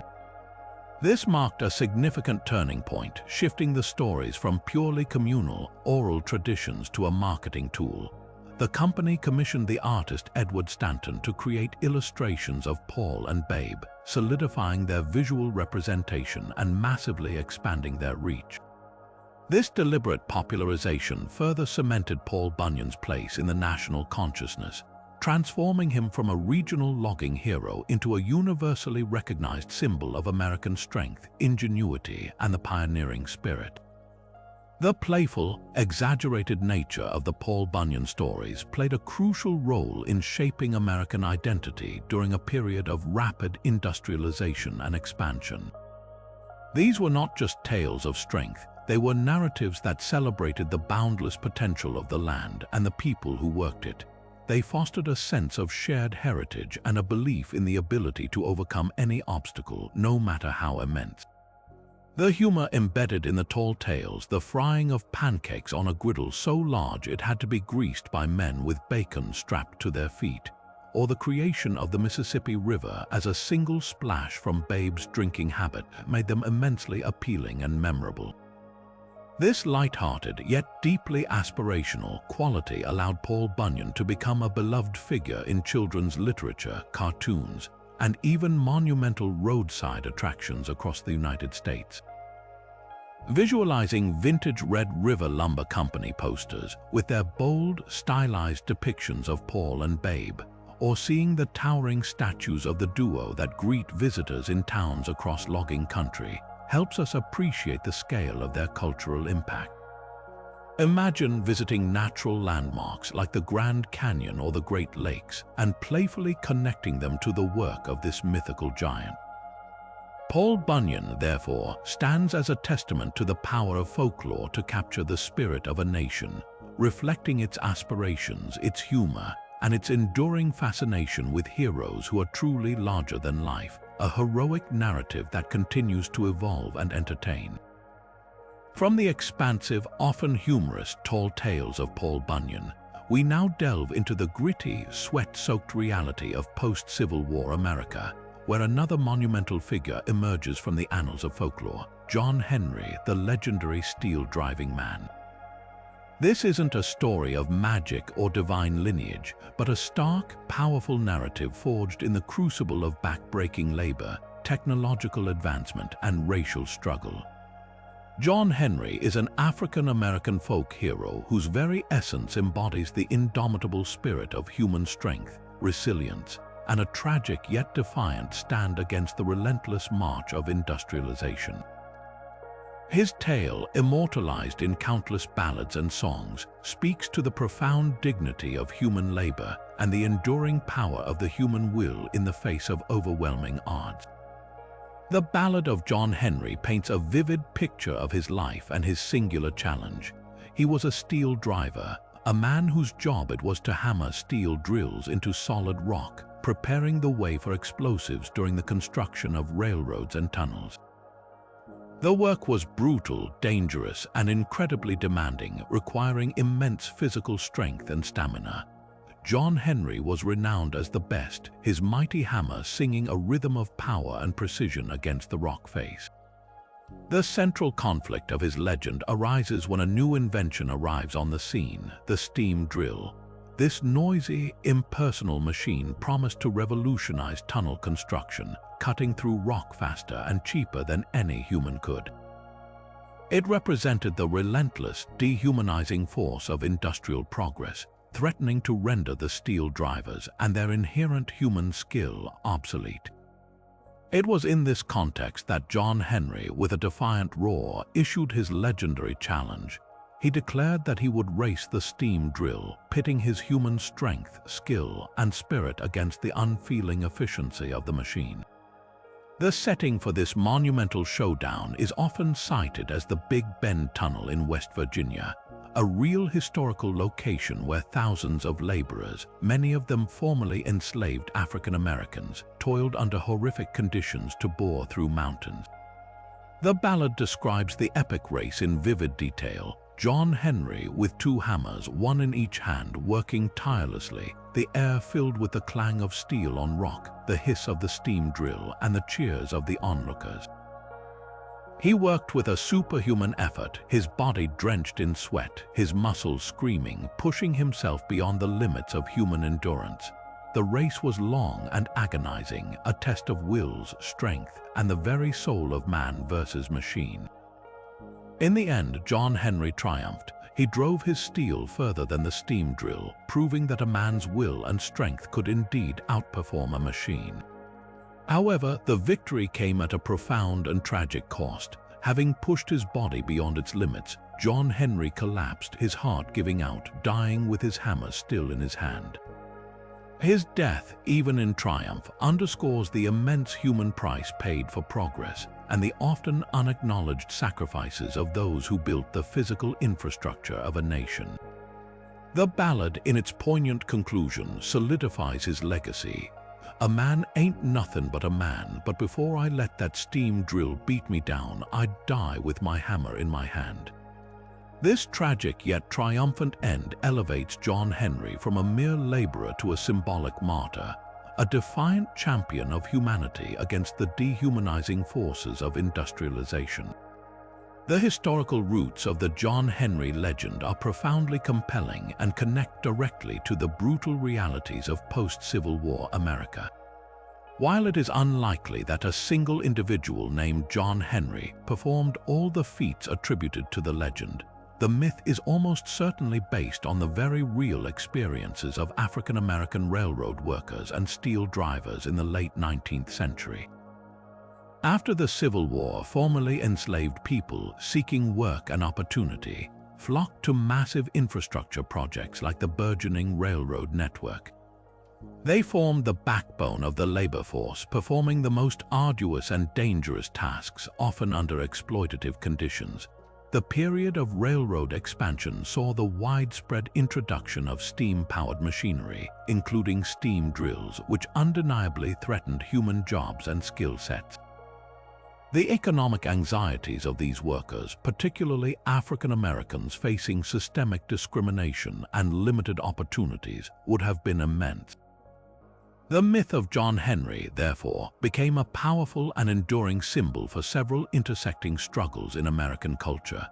It represents the triumph of human spirit over technology, a poignant yearning for a world where human skill and dedication still held value against the cold efficiency of machines.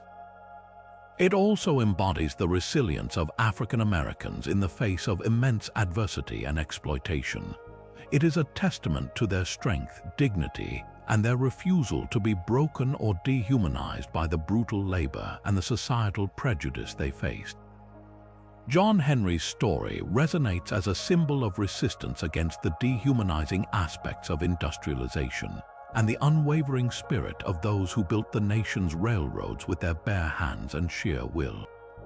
Visualizing grainy black and white photographs of railroad construction crews with lines of men swinging hammers against rock faces, or hearing the rhythmic clang of a steel hammer on rock, helps to place this legend firmly in its historical context.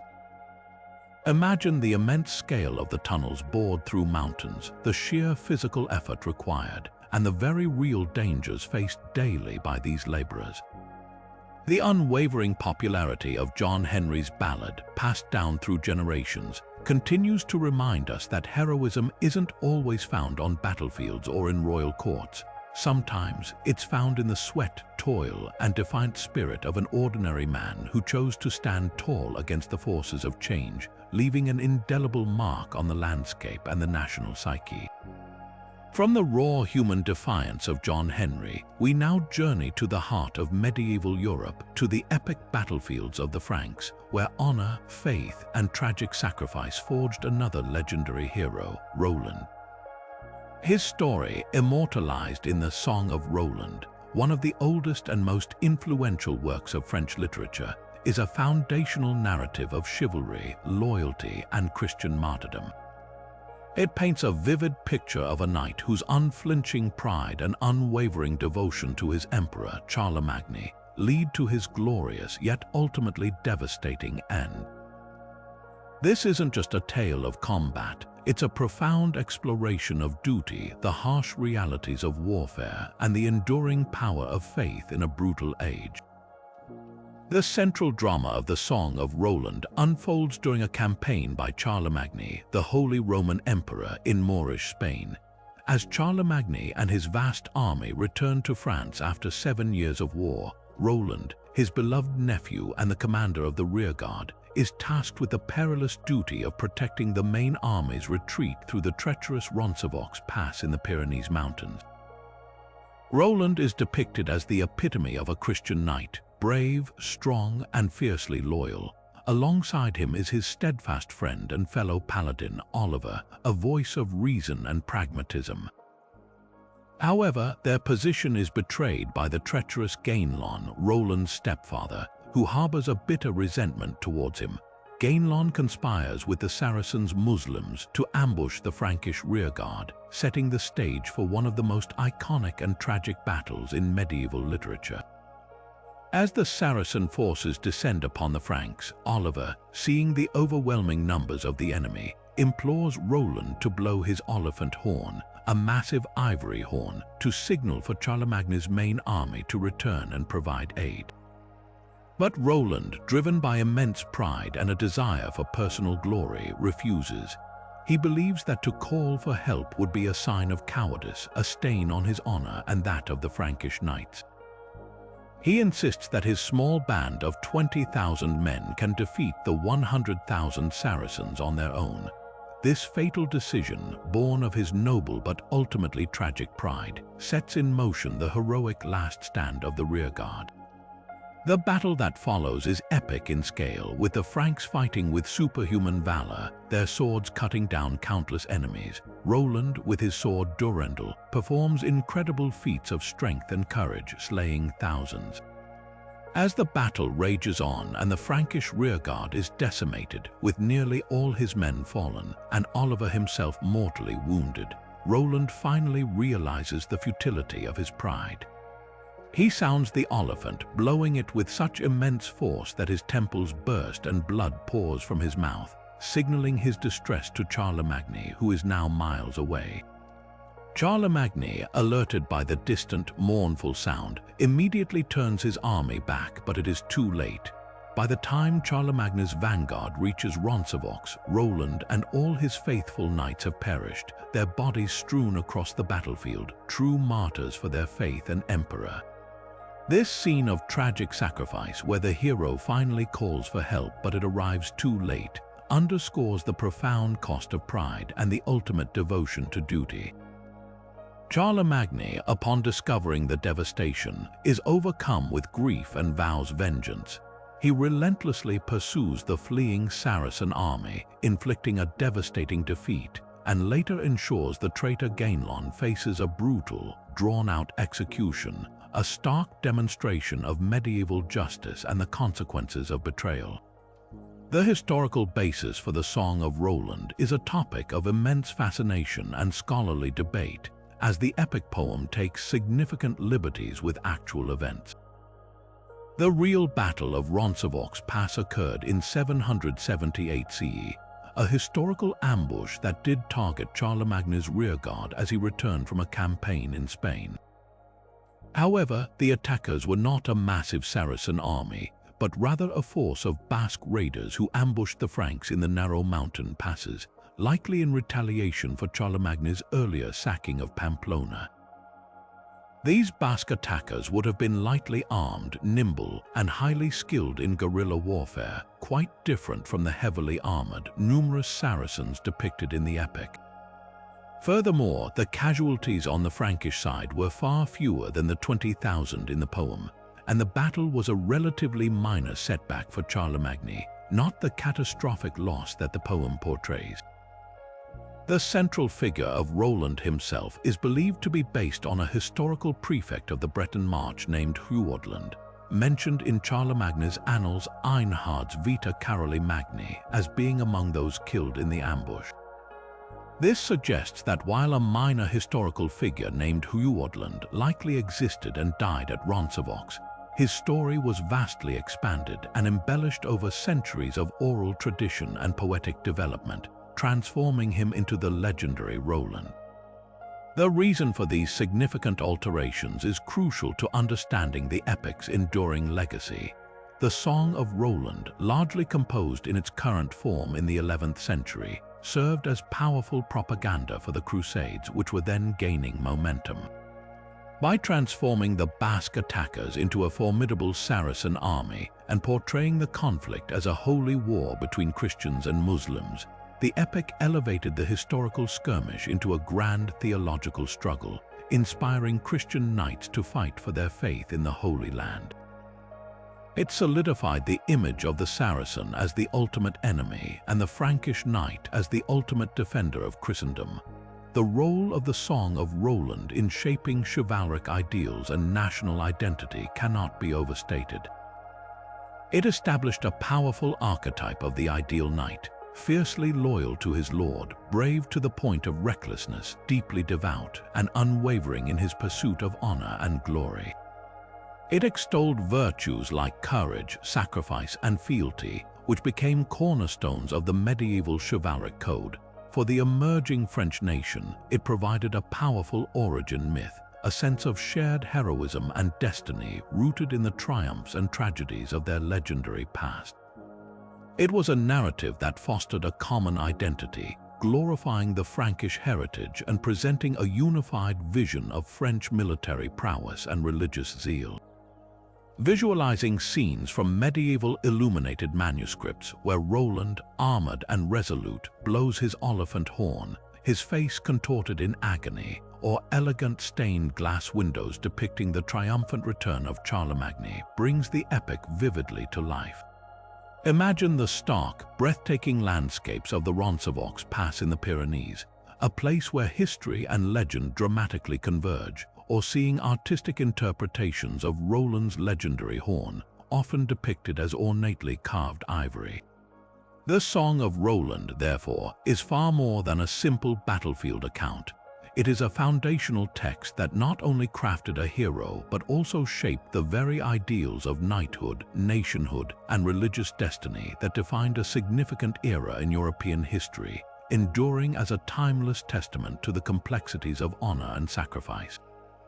From the knightly codes of Roland, where honor and sacrifice defined an age, we now journey back to the heart of Germanic legend to revisit a hero whose story, though bearing striking resemblances to the Norse Sigurd, takes on a distinct, darker hue in the epic of the Nibelungenlied, Siegfried the Dragon Slayer. This isn't just a simple retelling. It's a deeper dive into the Germanic variations of a myth that encapsulates themes of immense power, cursed wealth, and a betrayal so profound it ignites a cycle of vengeance that consumes entire kingdoms. Siegfried, the Prince of Xanten, is presented here not solely as a fated hero, but as a figure whose accomplishments, while brilliant, ultimately sow the seeds of his own tragic downfall, a testament to the inescapable grip of fate and the corrupting nature of ambition. The Nibelungenlied meticulously details Siegfried's legendary feats, solidifying his heroic status long before his fateful entry into the Burgundian court. His most iconic accomplishment, and the source of much of his power and subsequent troubles, is his slaying of the dragon Fafnir. Much like in the Norse sagas, Siegfried confronts the monstrous Fafnir, driven by a desire for fame and the immense treasure the dragon guards. What distinguishes the Germanic version is the explicit emphasis on the dragon's blood, rendering Siegfried nearly invulnerable. After defeating Fafnir, Siegfried bathes in its blood, turning his skin into horn-like armor that no weapon can pierce. However, a single lime leaf or linden leaf falls between his shoulder blades during this process, leaving one small, unprotected spot, a seemingly innocuous detail that will later be exploited with devastating consequences.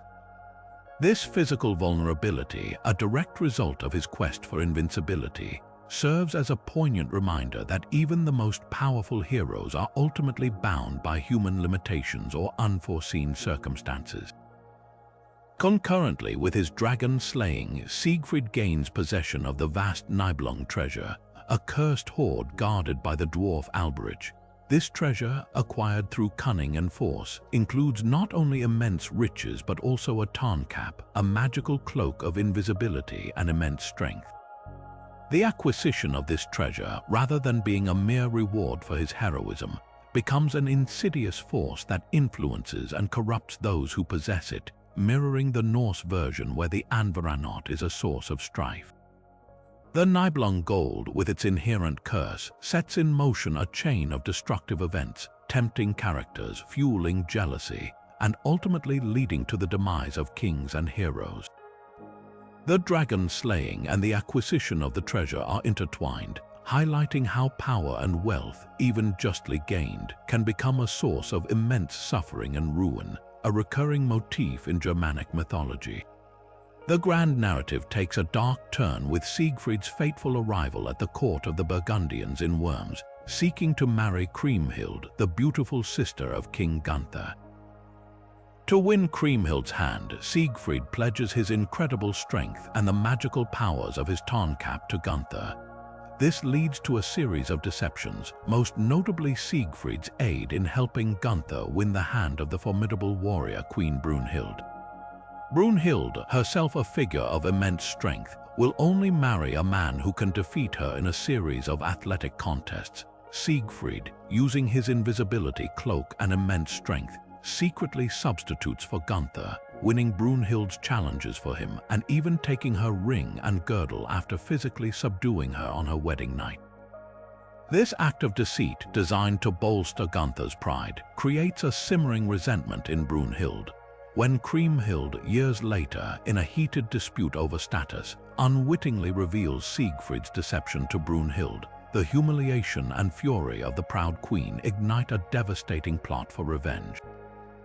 This is where the story pivots dramatically into tragedy, orchestrated by the cunning and ruthless Hagen von Tronje, a vassal and half-brother of the Burgundian kings.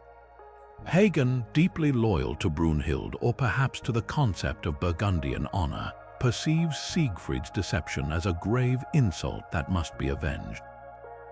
He convinces Gunther to murder Siegfried, arguing that Siegfried's immense power and perceived arrogance are a threat to the Burgundian throne.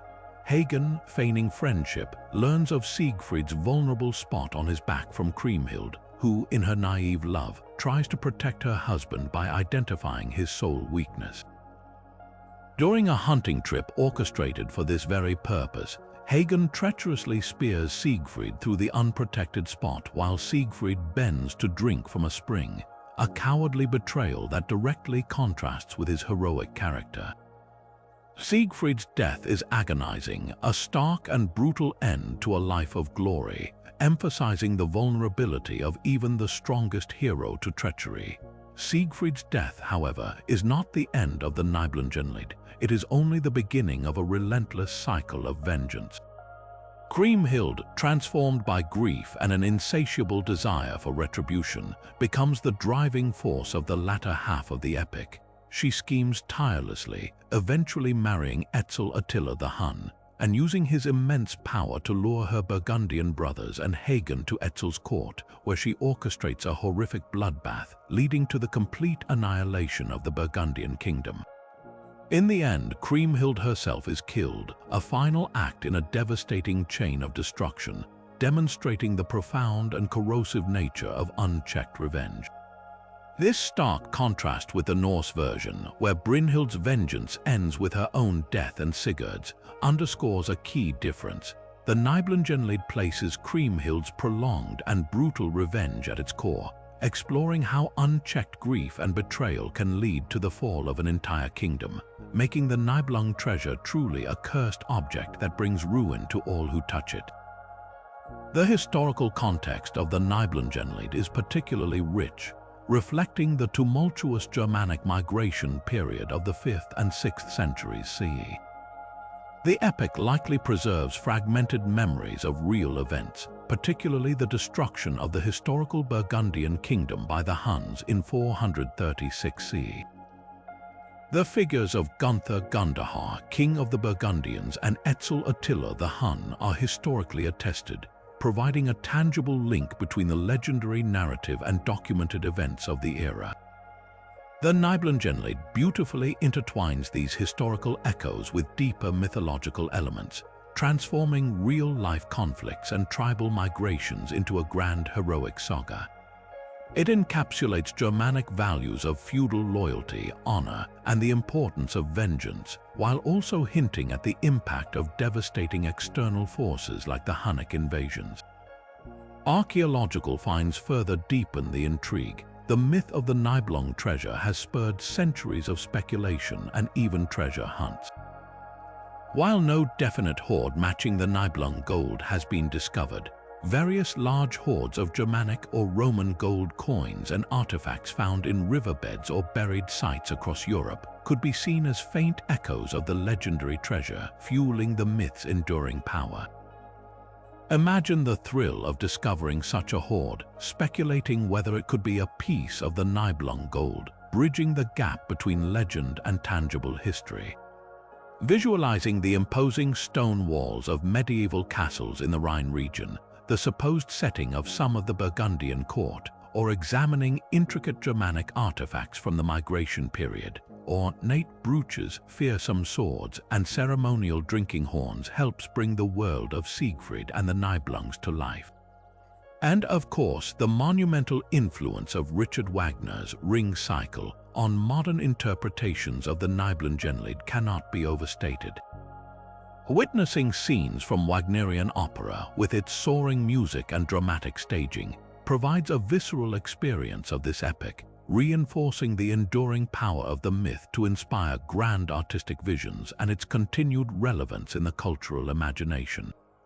The Nibelungenlied therefore stands as a profound testament to the complex interplay of history, myth, and human emotion, a saga where heroism and betrayal dance hand in hand, leading to an inevitable yet powerfully memorable doom.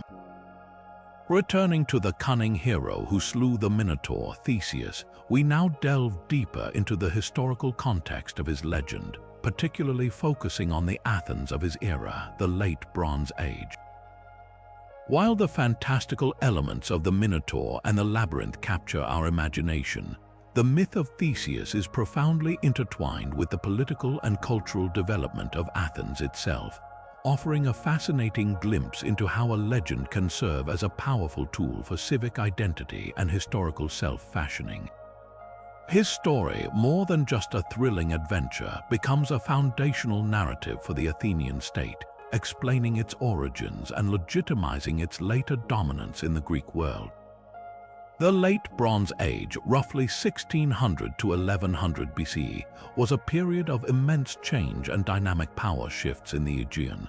This was the era of the Mycenaean civilization, characterized by massive palatial centers, sophisticated trade networks, and formidable warrior kings. While we often speak of ancient Athens as the birthplace of democracy and philosophy, in the Bronze Age, it was a very different place. Archaeological evidence from the Acropolis, the iconic rocky outcrop that would later host the Parthenon, reveals a fortified Mycenaean citadel. Imagine impressive cyclopean walls, similar to those found at Mycenae or Tiryns, protecting a bustling palatial complex.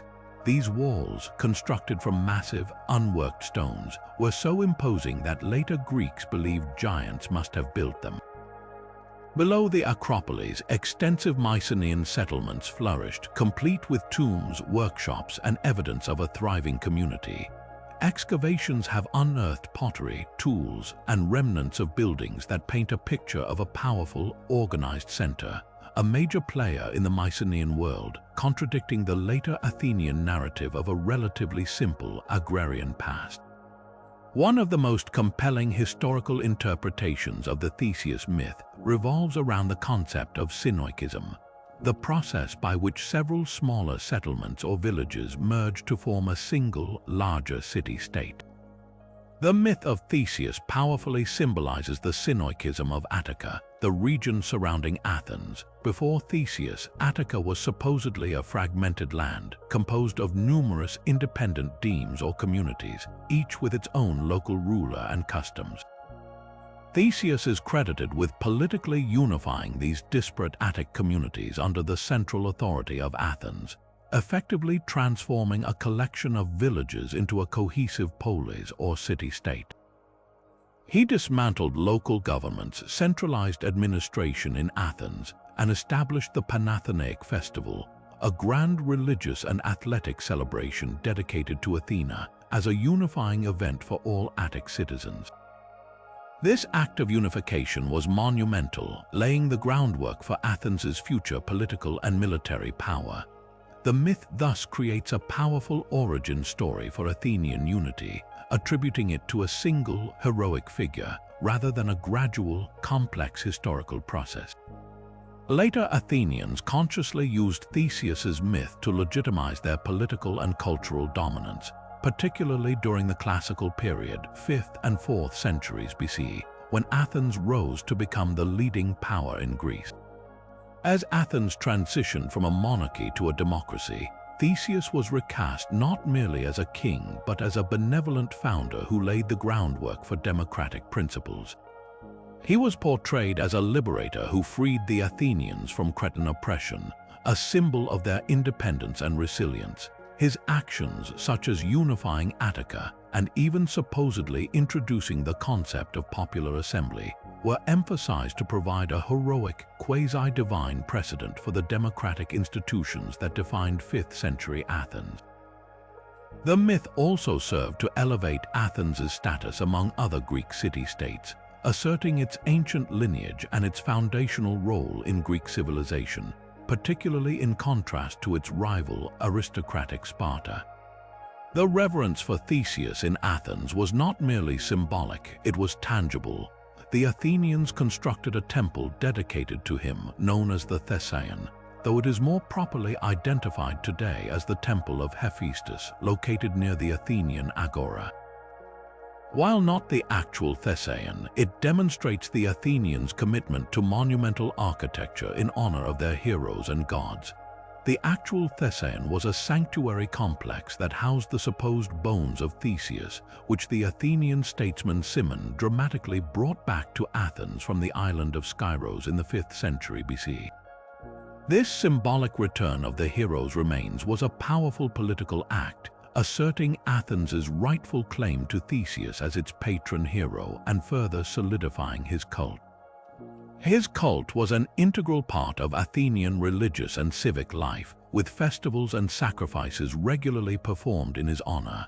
This public veneration underscores his central role in Athenian identity, not just as a figure from the distant past, but as an active protector and symbol of the city's ideals. Visualizing the archaeological remnants of Mycenaean Athens offers a profound connection to the historical backdrop of Theseus. Imagine walking through the massive Cyclopean walls on the Acropolis, remnants of the Bronze Age fortress that once stood there long before the classical temples.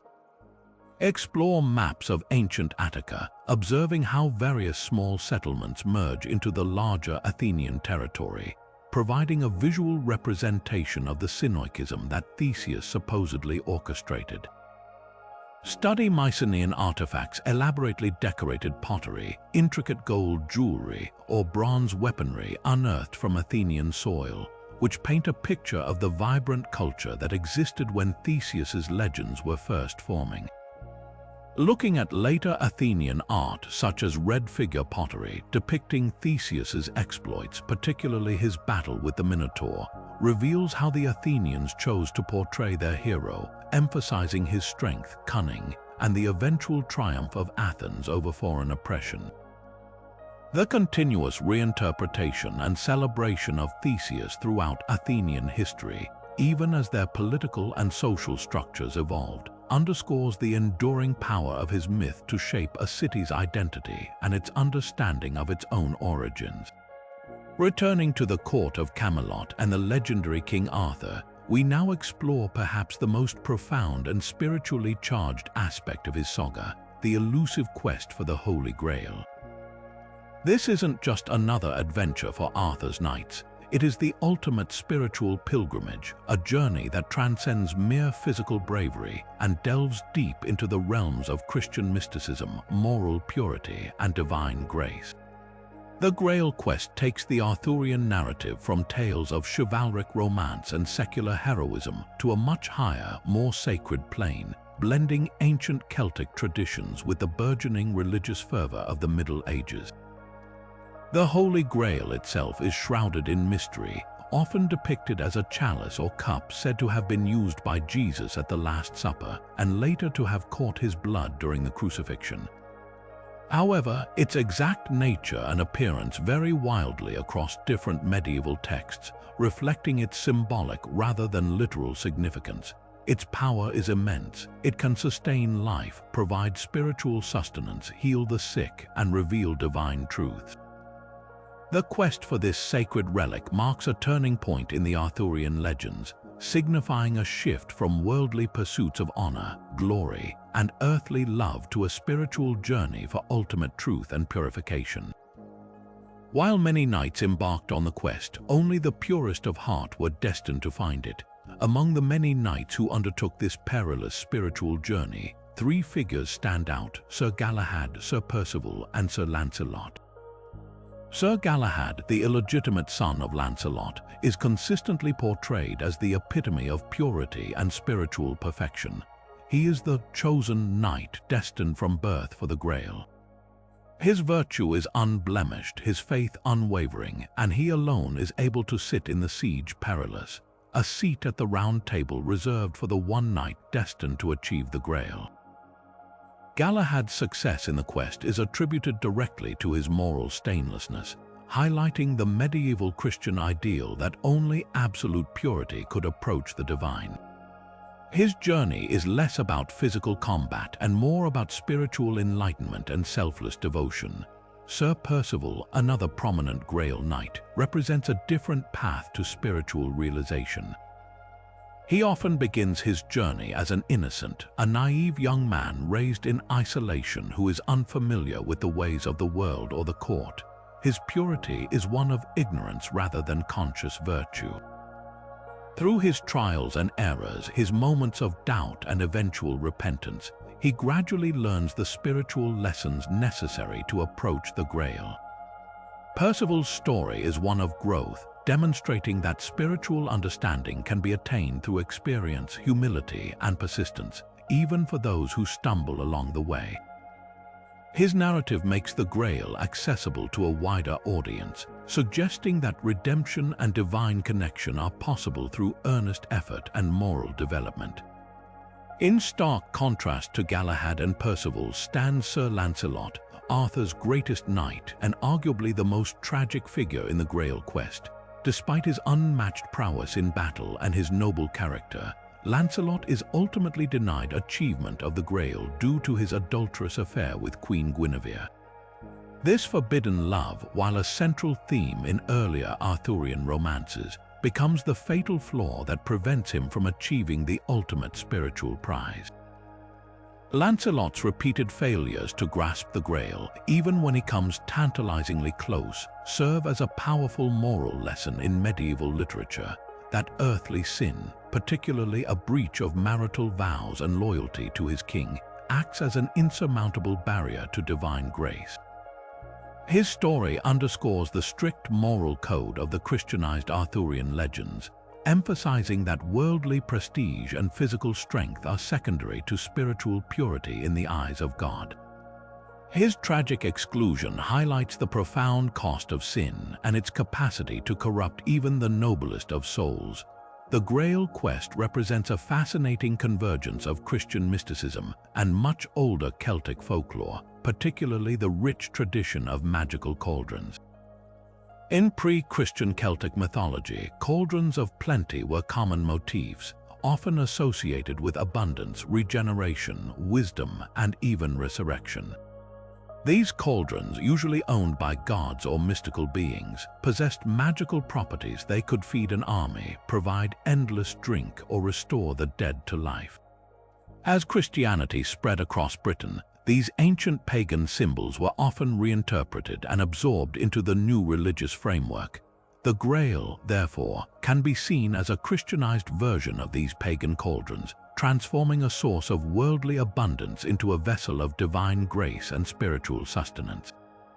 This seamless blending allowed the new Christian narratives to resonate with a populace already familiar with similar magical objects, easing their transition from pagan beliefs to Christian ideals. The quest for the Grail, with its emphasis on spiritual purity, self-denial, and the pursuit of a divine mystery, perfectly reflected the monastic and mystical currents prevalent in medieval Christianity, particularly the growing cult of relics and the emphasis on pilgrimage as a path to salvation. Beyond its mythological and spiritual meanings, the Holy Grail has inspired countless theories regarding its historical origins, some linking it to real relics or even heretical traditions. One popular theory, though largely unsubstantiated, suggests that the Grail might be a physical relic, a literal cup that survived from biblical times and was brought to Britain. Locations like Glastonbury Abbey in Somerset, England, a site steeped in Arthurian lore, are often associated with the Grail legends, with some traditions claiming that Joseph of Arimathea brought the Grail to Glastonbury. While there's no historical proof, the powerful spiritual aura of such sites continues to feed the legend. Another intriguing, albeit controversial, theory proposes that the Grail might symbolize a secret lineage or a hidden knowledge, possibly linked to the Knights Templar or other esoteric groups.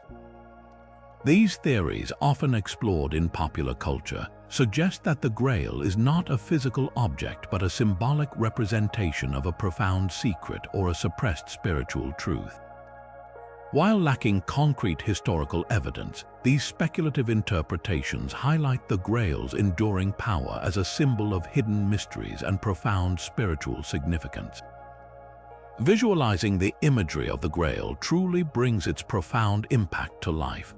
Imagine the intricate details of medieval stained glass windows in ancient cathedrals, depicting knights on horseback, their faces filled with fervent determination, embarking on their sacred quest. Picture illuminated manuscripts with exquisite miniature paintings showing Galahad, pure and radiant, finally beholding the Grail surrounded by celestial light. Consider the evocative ruins of Glastonbury Abbey, its ancient stones whispering tales of Arthur, Merlin, and the Grail, drawing countless pilgrims and seekers to its hallowed ground. Or explore the diverse artistic interpretations of the Grail itself, from simple wooden cups to ornate jeweled chalices, each reflecting a different understanding of its divine nature. The Holy Grail, therefore, stands as a potent and multifaceted symbol, bridging ancient pagan beliefs with Christian mysticism and continuing to challenge our understanding of heroism, not as a pursuit of worldly glory, but as a deeply personal journey towards spiritual transcendence and the elusive nature of divine truth. Our extraordinary journey through the 30 timeless myths of legendary heroes now draws to a close. From the sun-drenched plains where Heracles wrestled with his destiny and the wily Odysseus navigated treacherous seas, to the wild, wind-swept landscapes where King Arthur sought a purer world and the indomitable Beowulf battled monstrous foes, we've traversed cultures and epochs, exploring the profound connections between human imagination and historical reality. We've sailed with Jason and the Argonauts in search of cursed gold, witnessed the tragic heroism of Achilles and Hector on the plains of Troy, observed the fated founding of Rome by Aeneas, and delved into the spiritual depths of Rama and Arjuna on the battlefields of ancient India. Each hero, whether fictional or historically inspired, has revealed something fundamental about the human experience. What truly unites these diverse narratives, from the fierce loyalty of Cu Chulainn, the wisdom of Fionn mac Cumhaill, and the anarchic charm of Sun Wukong, to the raw strength of Kintaro, the world-shaping feats of Maui, and the cosmic benevolence of Quetzalcoatl, is their uncanny ability to reflect universal human themes. They are all, in their own ways, stories about the struggle against impossible odds, whether those odds are monstrous beasts, tyrannical rulers, or the very forces of nature. They speak to the timeless quest for identity, for purpose, and for a place in a world that often seems chaotic and unpredictable. And perhaps most compellingly, they illustrate the enduring human fascination with the blending of history and imagination, the way real events, real individuals, and real societal anxieties become woven into tales that transcend their original context, taking on lives of their own. Think about the steel-driving man John Henry, whose battle against the steam drill echoes the universal human fear of technological displacement. Consider Roland, whose pride and sacrifice defined an era of chivalry and faith. Even Siegfried, with his dragon's blood and cursed treasure, embodies the enduring allure and danger of immense power. These myths, whether rooted in verifiable history or born purely from the collective unconscious, continue to inspire and teach us across cultures and ages. They show us what humanity values: courage, loyalty, wisdom, justice, and the unwavering pursuit of a better world. The precise historical facts may forever remain shrouded in the mists of time, but the emotional truth and symbolic power of these legends remain as resonant today as they were millennia ago. They are the stories we tell ourselves about who we are, where we've come from, and what we aspire to be. The stories of heroes like Hiawatha, who championed peace and unity, remind us that true heroism isn't always about wielding a sword or possessing superhuman strength, but about vision, diplomacy, and the capacity to heal divides. And figures like Paul Bunyan, born from the tall tales of the American frontier, show us that heroes can also embody the spirit of a nation, its humor, and its boundless ambition. So, as we conclude this epic exploration, take a moment to ponder which of these legendary heroes resonates most deeply with you. Whose journey best encapsulates your own struggles, triumphs, or aspirations? Are there other heroes whose tales deserve a deeper dive, perhaps from your own cultural background? We've only just scratched the surface of the rich tapestry of heroic myths that span our world. There are countless more hidden truths and tantalizing historical mysteries waiting to be unearthed. If you've been inspired by this journey, and if you want to continue challenging your preconceptions and exploring the enigmatic origins of heroism itself, make sure to hit that subscribe button. Join our growing community and let us know in the comments which hero's myth you'd like us to